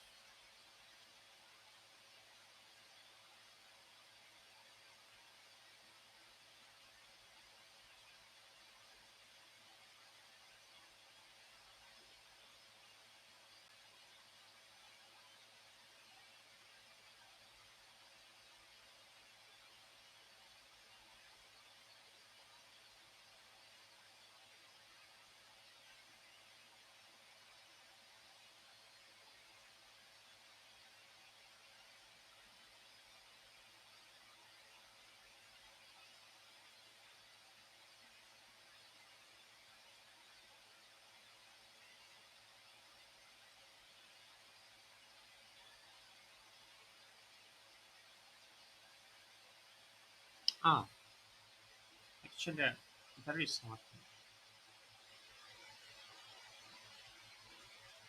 Hmm. There is something. Let's raise our K from bottom to top. So when K is at most, when K is less than 3L, then we have no options because there are no, because it's simply impossible. K over 3 would be less than L and we cannot fit it here. Then after K gets at least 3L, we have options. We actually have options. And we have options till we have only one option and only for k divisible by 6. Yes, we have options until k equals 4L. And when k equals 4L, we have even more options. Because now,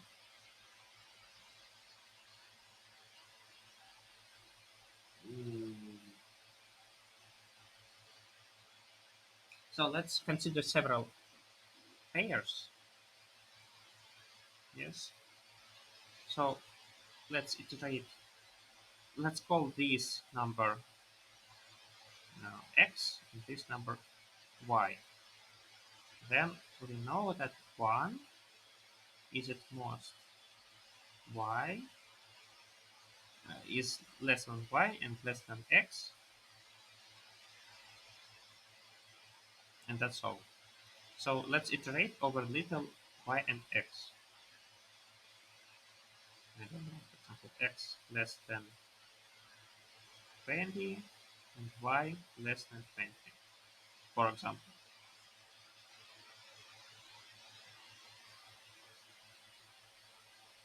Okay, and if they are both less than 20, then what's the answer? So we want L to be at most I, we want it to be less than J, and we want it to be less than K. Okay, so we take, actually,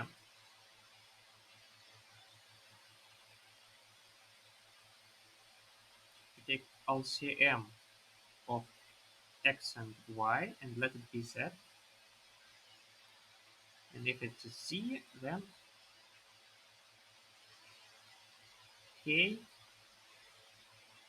is zk prime, and I is k over x equals z over x k prime, and j is k over y equals z over y k prime. Great, great.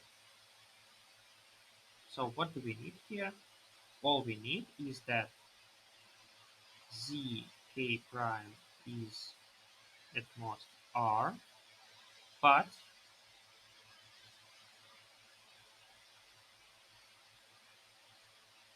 z over x k prime is at least L.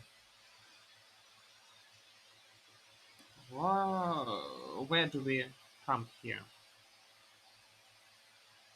We want to iterate over such k. We want to find the number of such k's.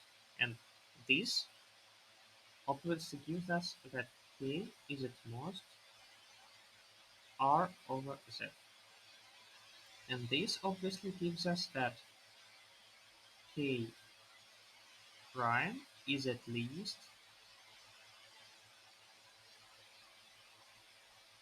this number.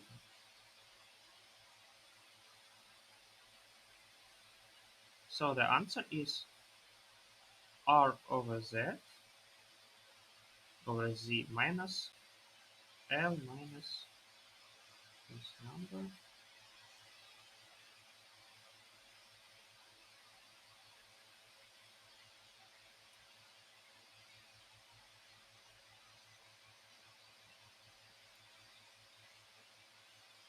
So this is the answer. And this is for little x and y's, only for little x and y's. So now we may assume that x is at least 21. Yes, so what? We have L, and we have R, and the ratio between I and K is at least 21.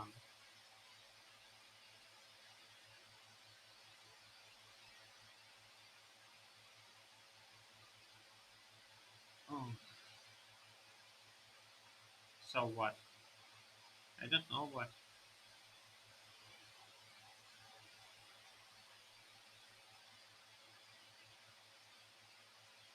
I hope for good, but it is in vain. Ah, actually, actually, it's not that bad. It's not that bad. It's not that bad because we simply, yes, this is just this these two functions for R and L. We just calculate them, and so this is kind of f of R, and this is kind of g of. This is not always true. This is not always true. This is true only in case that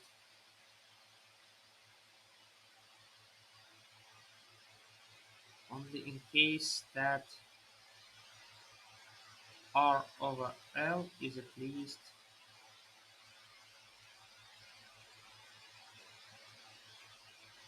x, and if it is not, then we have just to take zero here. It's not a function purely on R and L. It's also a function on the ratio between R and L.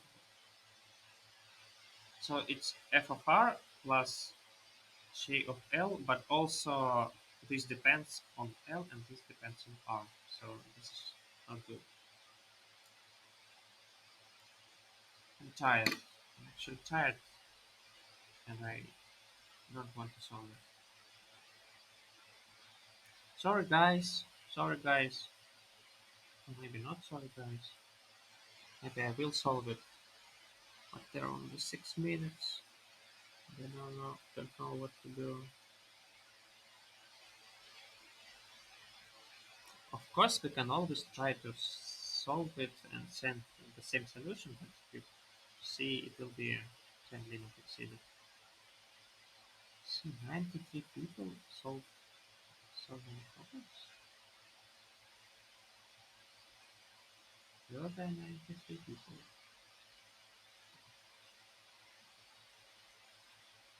Just some people were very slow.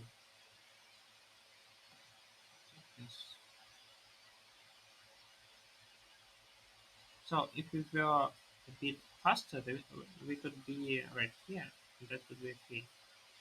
But sadly, we weren't fast. We were so slow that it's a shame.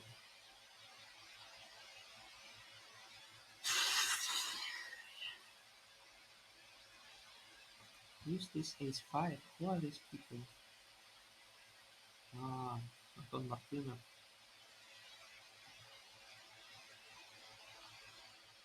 Olga Martinova is also here. Interesting. They are brother and sister. Who declared? Who is this? Vlad Wisniewski? Sadly, I don't remember who it is. It's not very nice. Why am I here?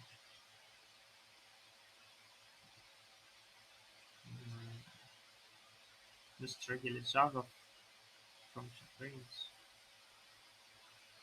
Igor Panshin.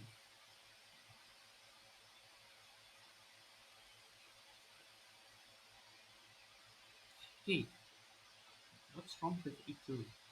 What's wrong with E2? Oh, maybe I don't know.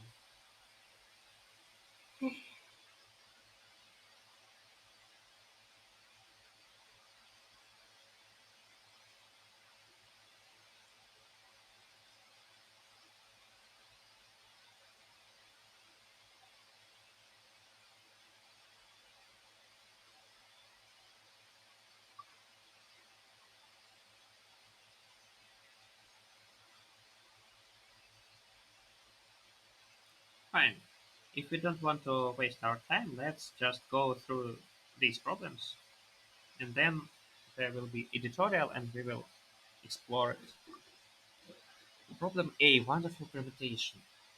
So you're given a permutation,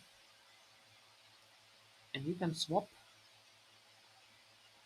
any two numbers. You want to find the minimum number of operations needed to take this sum as small as possible. Let's look what's happening there. Um, let's assume this is our permutation, and these are first k elements. Yes, so the components of this sum. What is the least possible sum? It's obviously 1 plus 2 plus 3 plus etc. plus k. It's not possible to make this sum smaller because um, it's easy to see. For example,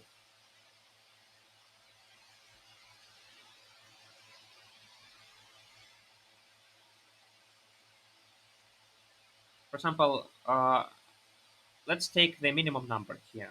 If it is not 1, then there is no 1 here. But then 1 is here, and obviously 1 can be replaced with this number, and the sum gets smaller. So we can assume that 1 is in the left part, which is here. Then let's look at 2, and 2 also has to be here, because if 2 is not here, then 2 is here, and we can swap 2 with the second smallest number. Also, the third smallest number is 3, and etc. So the smallest possible sum is this one. So k plus 1 half. It's not even important that it's this formula. What's important is that all we have to do is make this left part of the array consist of these k numbers. So what did I do in my solution? I just calculated the number of numbers that are greater than k. Why? Because each time you make an operation, let's call these numbers bad. A number is bad if it is in the left part, and this is greater than k. So I state that if you have b bad numbers, then after one operation, there are at least b minus 1 bad numbers. Okay, if you swapped two numbers from this half, the number of bad numbers didn't change. So if there was, for example, some greater than k and some other greater than k, if you just swap them, they're still bad because they're still in the left part. If you swapped two numbers here, nothing changed to bad numbers. But if you swapped something from here and something from here, b could stay the same or could uh, increase by 1 or could decrease by 1. Anything could happen. So it is at least b minus 1. So if initially it is, for example, 5, then after one operation it is at most 4. And after the second operation it is at least 3. At least 4, at least 3. So if you want it to become 0, you have to spend at least 5 operations. And if there are b bad numbers, you have to spend at least b operations. If you have spent less, then at least one number is never removed from the left part. So you have a bad number in the left part, and therefore the sum is not minimum possible. Thus, at least b operations. And obviously, this is possible. For example, if there are b numbers, if there are b bad numbers here, then there are b numbers that are less than k here. At most k. So you just do b operations. Take bad number here, take a good number at most k here, and swap them. And do that b times. So what I did is I just calculated the number of numbers that are greater than k in the left part. Let's look at my solution. It's kind of straightforward. This is shame about the problem beam. This is my grade template. So if you see, I iterate over first k elements, and if the element of permutation is greater than k, then it is bad, and I increase my ounce. It's called increment ounce. And after that, I out ounce. Not very hard. If you wonder what's happening here, I have a special function. It's called operator overloading, and I can read from scene not only integers or strings or something like that, something simple, but also I can read pairs and factors. For now, I won't explain this, but simply my big template allows me doing that. And that's all for problem A. I don't think there is much to say. Problem B. Woeful, woeful. I didn't see that. Isn't it wonderful? Woeful permutation. Okay, never mind. Woeful permutation. Find any permutation P of length n such that this sum is as large as possible. Okay, so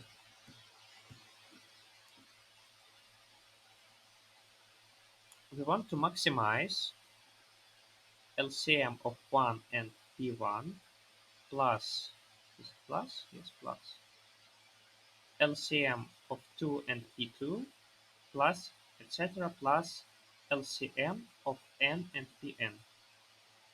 What's great here? Uh,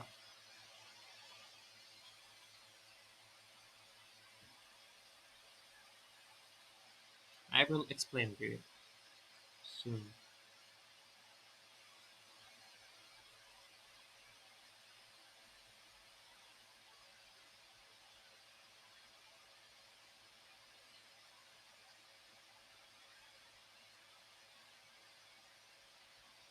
I will explain it soon.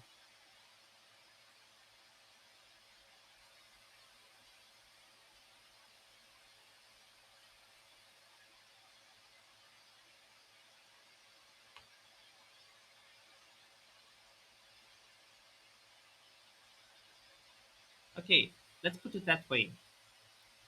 Let's replace LCM with product. So LCM of x and y, we know that it is at most x times y. It's obvious because x times y is divisible by x and y, so it's divisible by LCM.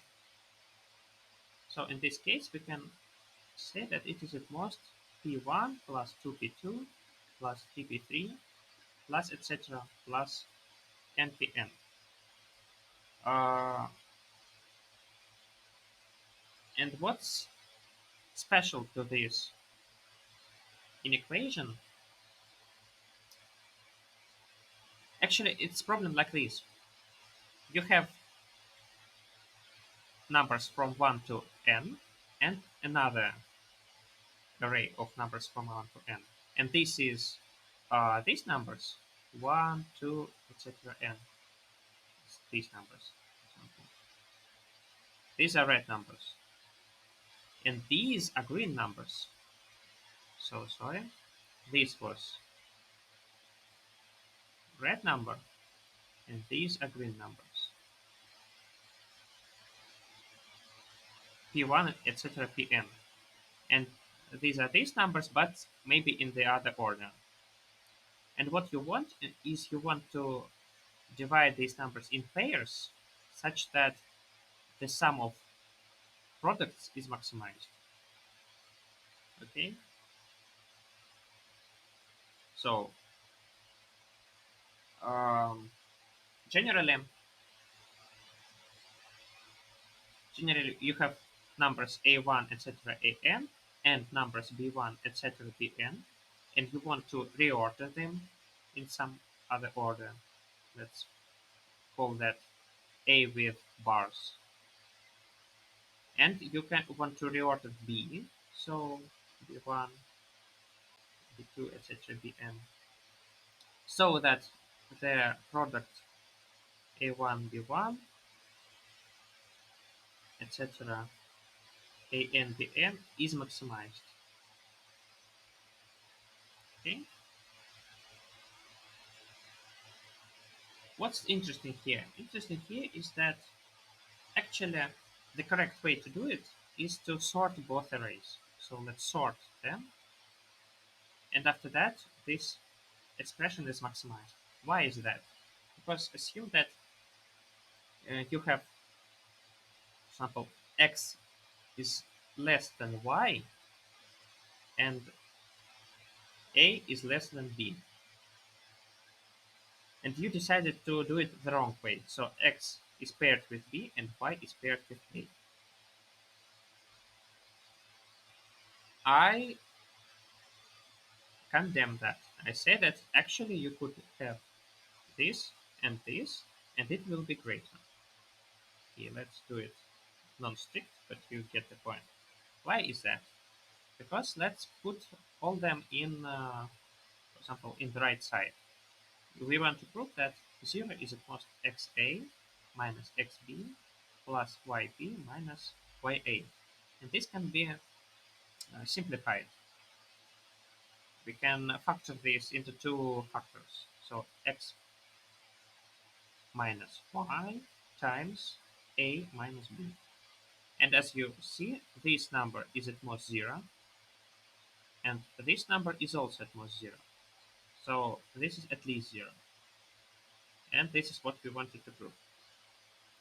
So there is no sense in doing it the wrong way. There's no sense in connecting the least number with the greater number and the greater number with the smaller number. We also want to sort them. But what's the point? Actually, we can't do it in our problem because if you take LCM of n and n, it becomes n. It doesn't become n squared. Okay? But nevertheless, uh,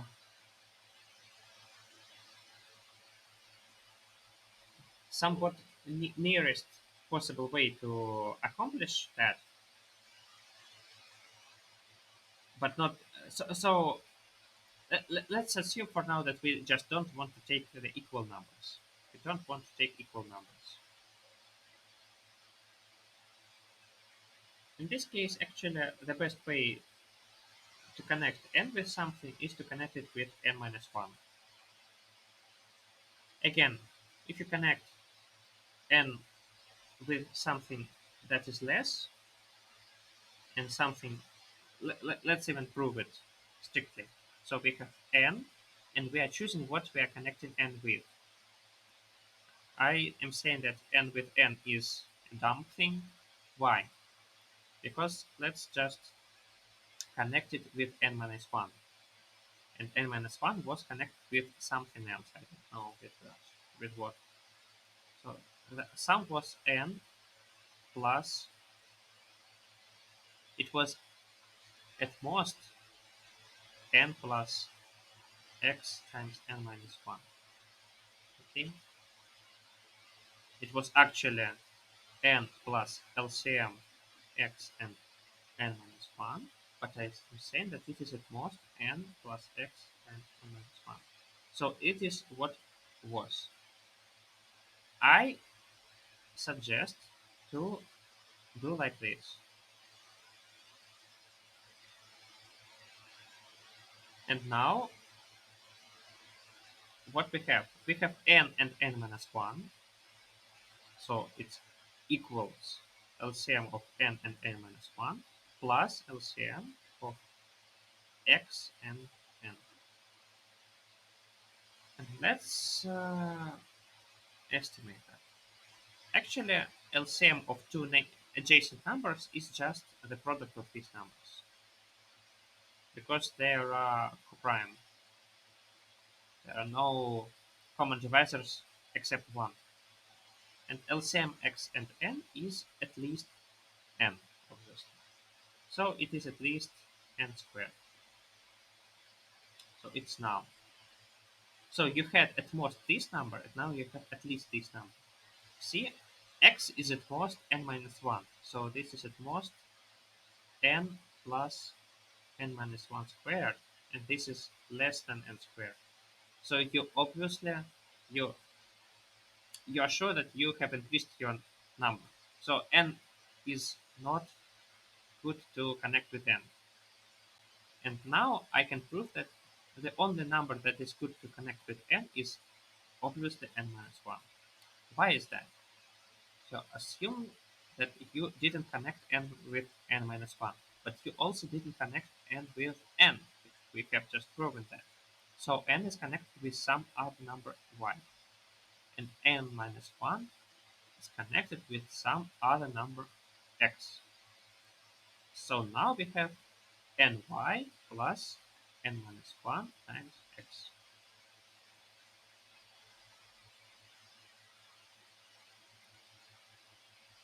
Um, Interesting. It's not that obvious. So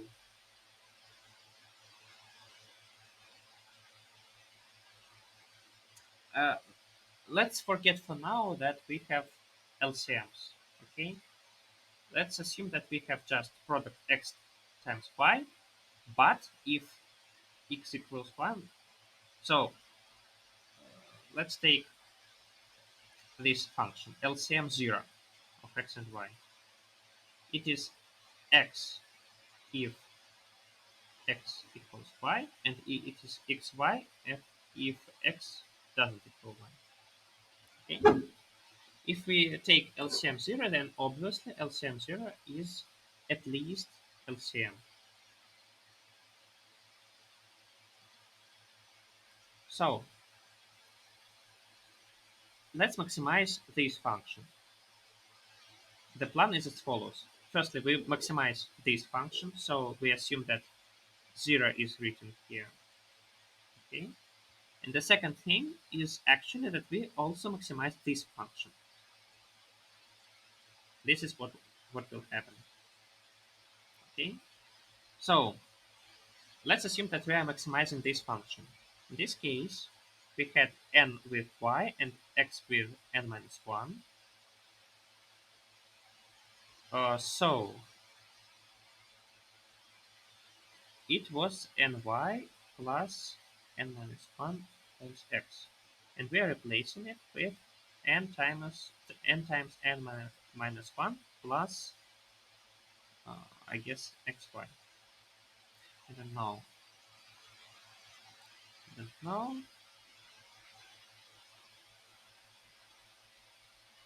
Okay, let it be. So here we have n times x plus y minus x. And now we have n times n minus 1 plus xy.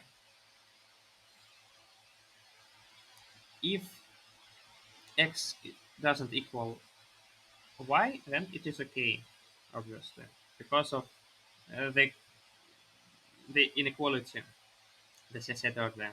In Russia, it's called trans inequality, that you have to sort the two arrays in order to get the maximum product, sum of products.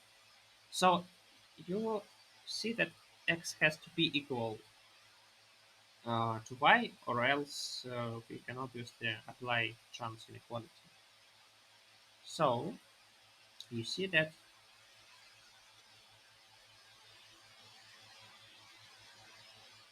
so x, and here x is connected with n minus 1, and here x is connected with n.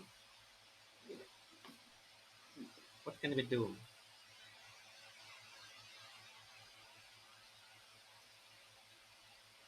Okay, I'm too lazy to prove it. Sorry, I'm really too lazy to prove it, but I can assure you it's obviously true that you have to connect n with n minus 1, n connect with n minus 1, and then n minus 2 connect to n minus 3, n minus 3 connect to n minus 2, etc. Sorry. And in the end, maybe 1 with 1 if the number n is odd. So, why is it maximizing LCM? As I said, I cannot prove it right now because it's somewhat technical, but actually it's not very hard task. You can prove it by yourself. That if you divide in pairs like this, then you're maximizing the sum of LCM 0. After that, notice that actually in all these cases, LCM 0 is equal to LCM. Yes? You always take either adjacent numbers or you take 1 and 1. And in both cases, LCM 0 is equal to LCM. Just because these numbers are adjacent or they are two ones. In case of two ones, xy is equal to x, so it's no difference. So actually, we have maximized this sum, but also we have maximized this sum, because if it can be greater, then notice this sign. If it can be greater, then it means that sum of LCM 0 can be greater, and it can. Okay, so obviously this is the case. This is the case. We have to take I and pi equal. Not equal, but different by different by one. So that's what I did. Let's see what did I did. Did I what I did? Um, Simply first of all, if n is odd, I just wrote one, and then I with step two wrote the two numbers in wrong order. For example, starting with one, then as you see, I said 3 and 2, then I said 5 and 4, then I said 7 and 6. And it all depends on the parity of n. So you can just consider two cases and see that in both cases I'm correct. And this is great. That's all for problem B, I guess. If you are really interested how... Oh, it's okay. It's okay. If you're really interested how you can prove the fact that the numbers must be divided in this way, you can look in the editorial. I think it's written there.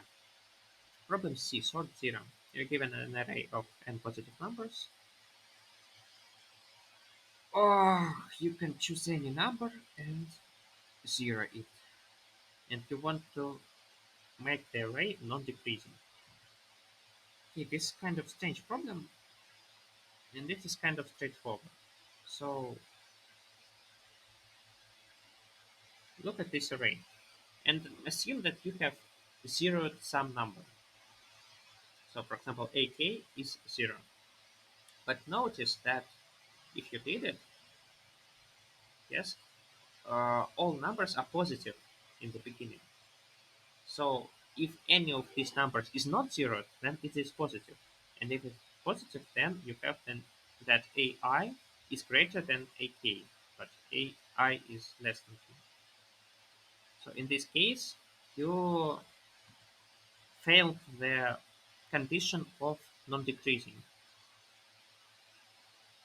Non-decreasing condition is failed. So if you have zeroed some number, you have to zero all the other numbers back to 1. Okay?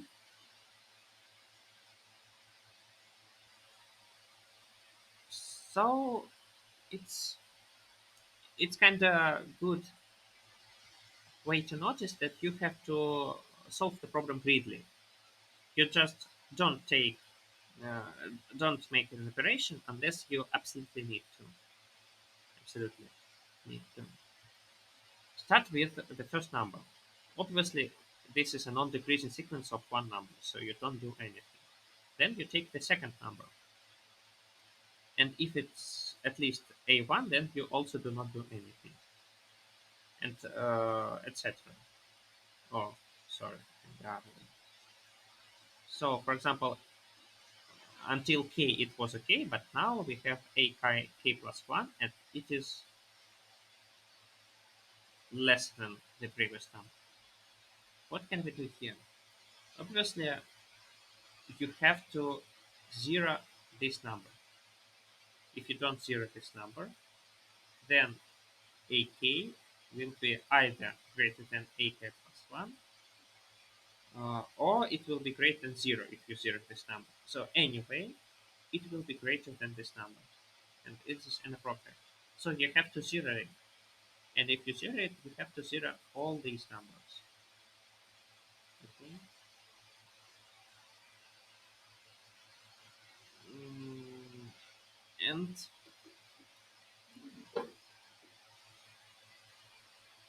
this is not that hard. After that, well, this is not zero. After that, you just have one number ak plus one, and you continue. So if it is not increasing, you're okay, and if it decreased, you zero all these numbers. That's the process, and you do it until you have. Also, you have to notice that sometimes, for example, there is three, and also you have three here. You have to check that three is already zero, so this is actually zero. And even if you had two here and two is not greater than three, but actually since three has been zeroed, it's two and zero, and two is greater than zero. So if the number is actually zeroed, then you have to zero everything that is left to it. And the rest is some implementation details. Let's look at them. Um, what did I do? Eventually, eventually, so I read array A, and then I created array B. What is array B?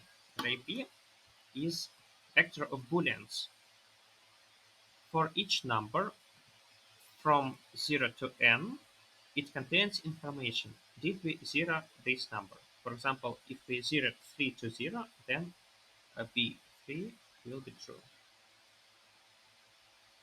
And even if 2 was false, B2 was false. After this situation occurred, we have to zero the number 2, so B2 will also get true. Okay, so B is just this the Boolean array of these numbers. Uh, Recall that these numbers are at most n, so that's why I used vector of booleans. For example, if there were numbers at most 10 to the ninth power, then I would have to use another map or something like that, or another set. So int ans equals 0. Ans is the number of operations that we spend. Let's go. So then I used q, but actually you can use two pointers. Yes, so you can use one pointer here going through the numbers, and the other pointer remembers the last number that wasn't zero. It is okay. But I did it slightly another way. I used a queue of all non-zero numbers. And what did I do? So these are the numbers that went zero. So assume that we have a number, and this is not BAI, so it is not zero. If not zero, then we just check, is it true that the sequence is still non-decreasing? How do we check that? Yes, we have some QQ of these numbers. So this is the front, and this is back. Uh, and there is some number A and for example, B. It's not, it's a bad designation, so let's just be Q back. And now we see number AI. So if this is true, then we are okay. So if AI is at least Q back,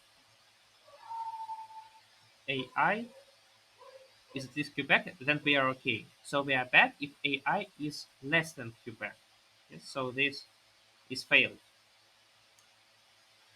And if it's failed, then we have to empty all the queue. The entire queue must be cleared. So we take elements one by one, increase ons. If the number wasn't, if this operation wasn't performed and perform this iteration if so. And after that, we just cube off. And that's not all. We have to push this number AI because we didn't zero AI. Okay, maybe we zeroed AI. Maybe yes, maybe AI is among these numbers, and then they actually zeroed AI. I didn't see that during the contest, but maybe it's not very necessary to notice.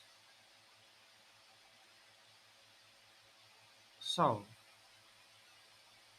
and what if this is not true?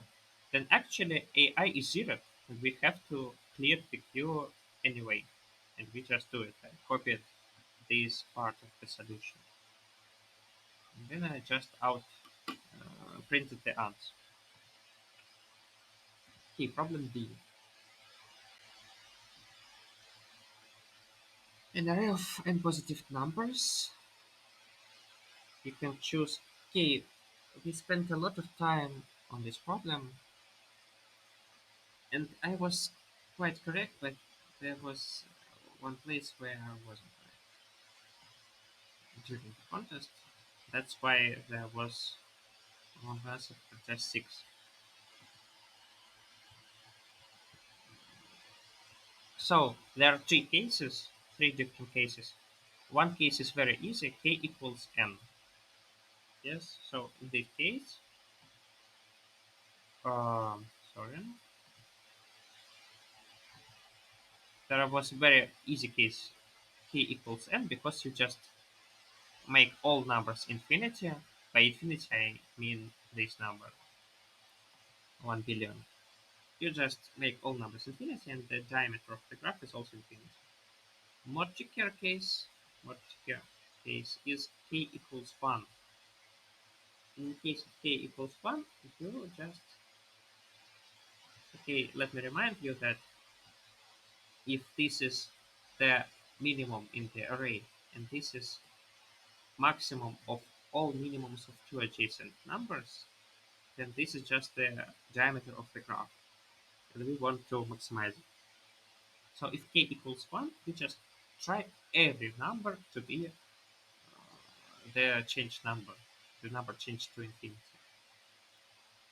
So we try all numbers, and if it's not minimum, then we change it to minimum.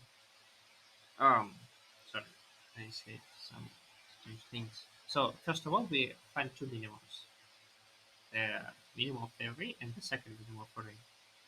The second minimum of array is a minimum of array if you remove the minimum. When you do that, actually, you know the minimum after changing ay to infinity. If you changed ay to infinity and it is a minimum, then the minimum is now second minimum. And if you didn't change the minimum, then the minimum is the initial minimum.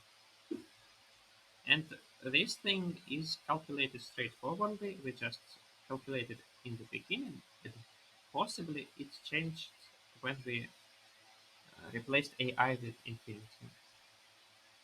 So if you replace AI with infinity, maybe this pair is now the maximum pair. Maybe this pair is the maximum pair. And the rest case to be considered is when k is not 1 and not n. And in this case, there are again two possible ways to accomplish this. First of all, you can take k minus 1 minimum numbers and turn them into infinities. And then take any number adjacent to one of these infinities and also turn it into infinity. In this case, the answer is not this, but minimum of this and infinity. I overlooked it, and that's why I got wrong answer test 6. But in the correct version, it's okay. I wrote.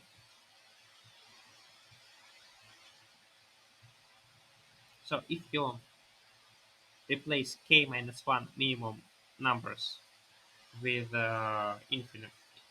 infinites and also add one infinity that's neighboring to one of these numbers, then you're okay. You can get this possible answer one. But it's not only possible answer. There is also possible answer two. What is it? It is that you replace k, not k minus one minimum numbers with infinity, but k numbers with infinity. In this case, you just find the answer straightforwardly, and it's this, and you just get maximum of these two numbers. If you want the more details and proofs, I can refer you to the parts of contest where I actually proved it. And finally, problem E. I think I said enough, but okay, let me give you some details. Again, we wanted number of triples such that L is at most I less than J less than K at most R, such that LCM IJK is at least I plus j plus k. First of all, I calculated number of all triplets. It's r minus l plus 1, r minus l, r minus l minus 1 over 6. It's number of all triplets. And then I just remove those in which this LCM is less than I plus j plus k. It's the first part.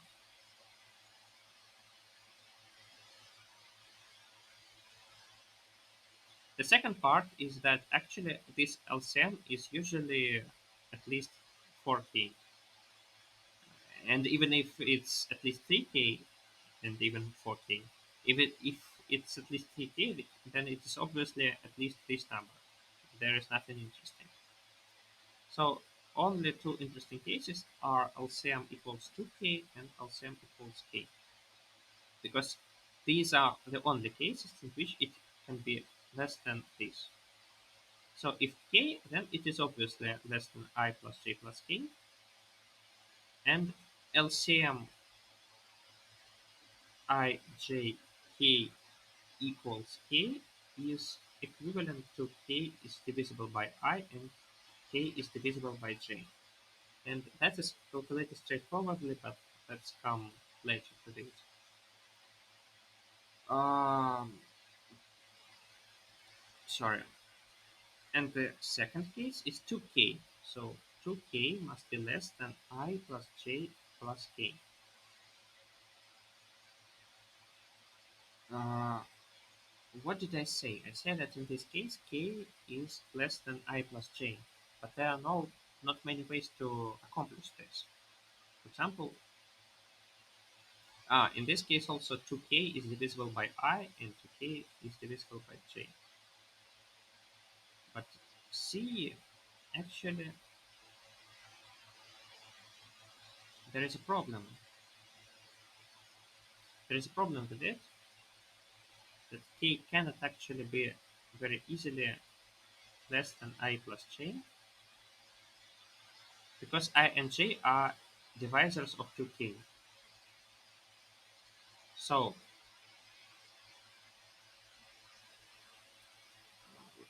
let's consider them in somewhat lexicographical order. So firstly we try to maximize j and then we try to maximize I. So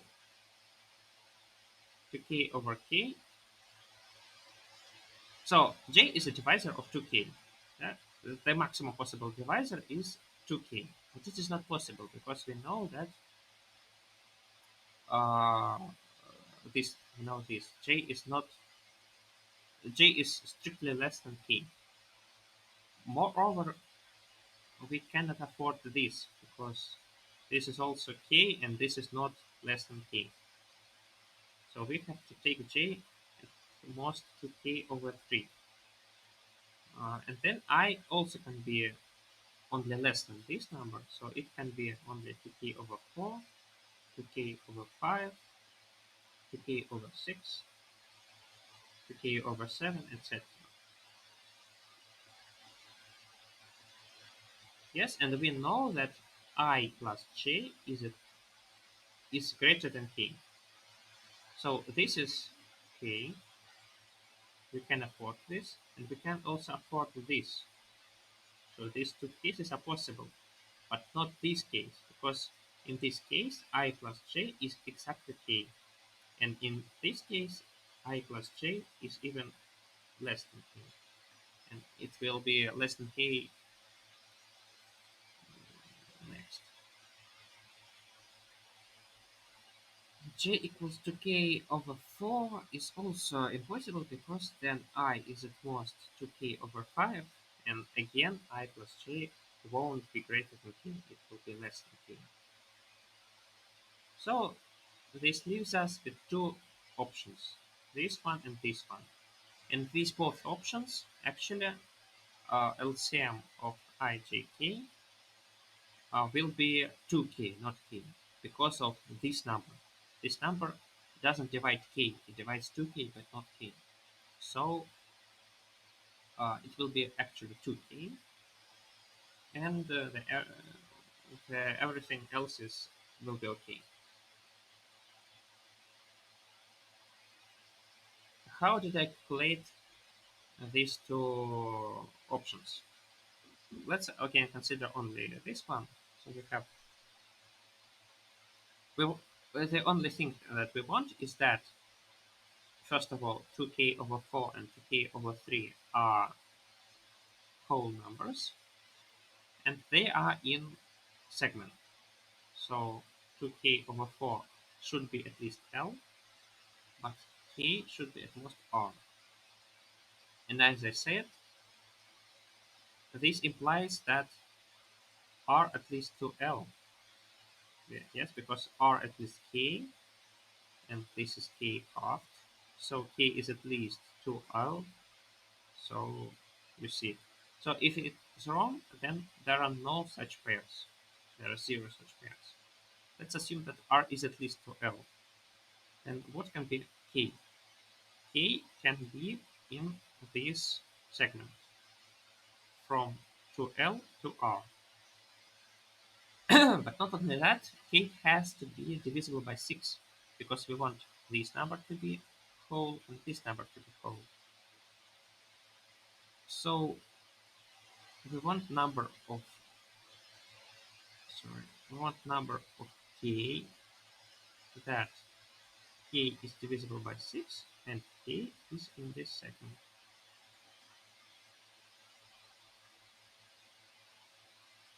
This is the difference of two numbers. K that is divisible by 6 and K is from 1 to R,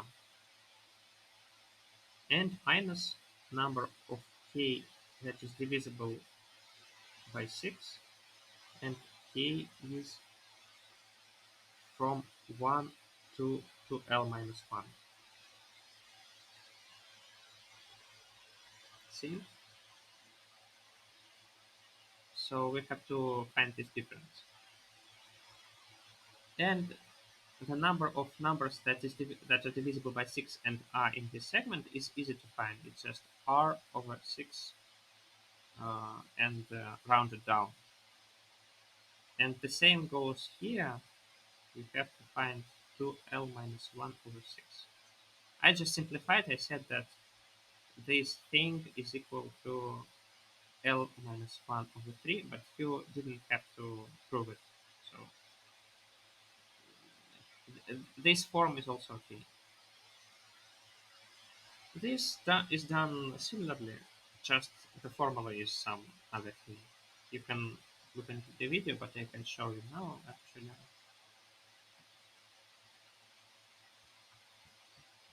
Yes, so here it is R over 6 minus L minus 1 over 3. In this case, I have to divide it by 2, the L, number L, and there will be such a formula, something similar. Okay, And the only problem is to find to consider the case when LCM is equal to k. And I only solved it in case that okay, accept it. And I only solved it in case that t is not very large. What if t is not very large? I just iterate over all numbers from L to R. I find the number of divisors between L and R. It's not very hard, it's just some binary search with lower bounds. Uh, so for example, this is again, this is number of all divisors except I, and this is number of all divisors. Actually, it's not a number, it's a pointer. So what did we have there? We have some array of all divisors of the number. It's very important that this array is sorted, and we sorted it somewhere. Yes, so here I found the array of all divisors, and here I sorted it. And the array of all divisors is found via some recursion, but it's technical details. So, so lower bound. Yes, let me. First of all, when I write this, it is equal to this.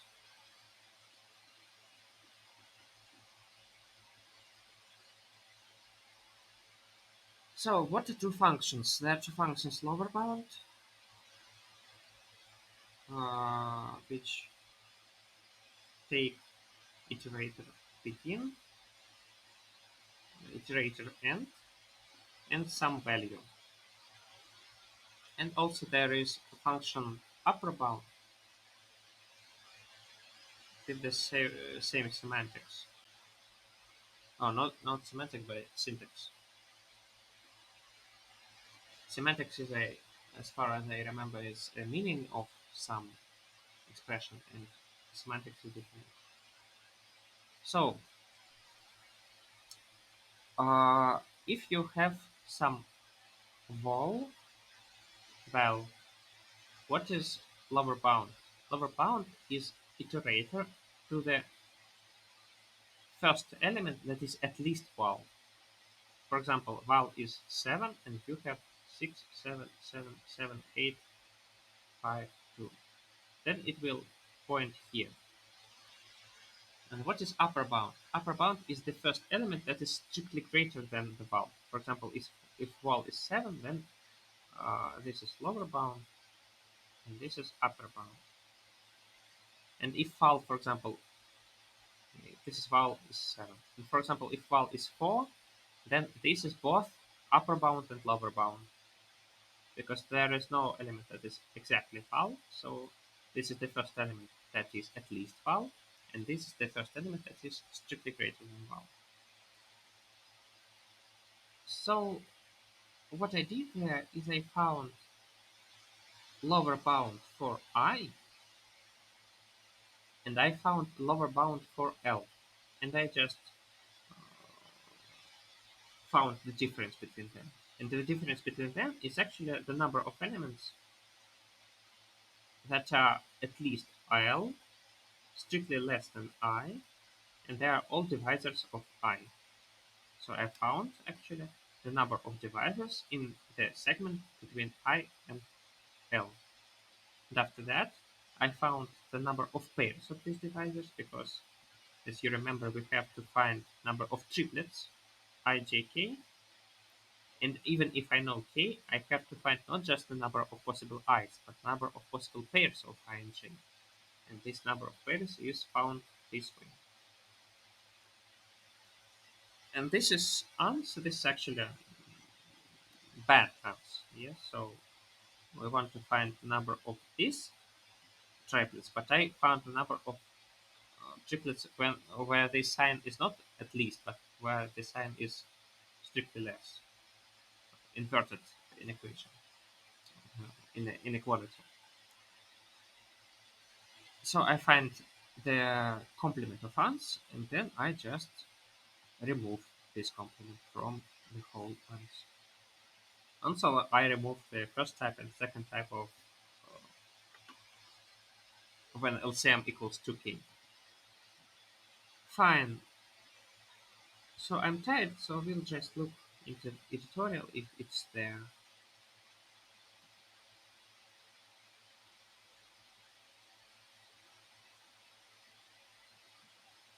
Where is the tutorial? I go to the tutorial. Okay, there is no editorial, so there will be no educational content. Sorry. Ah, okay. Actually, I can look into other submissions.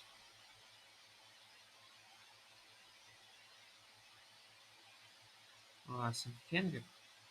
Oh, I'm so tired. No, guys, sorry. No educational content because I didn't solve the problem myself, and I'm tired to find out what the solution is. And there is no editorial.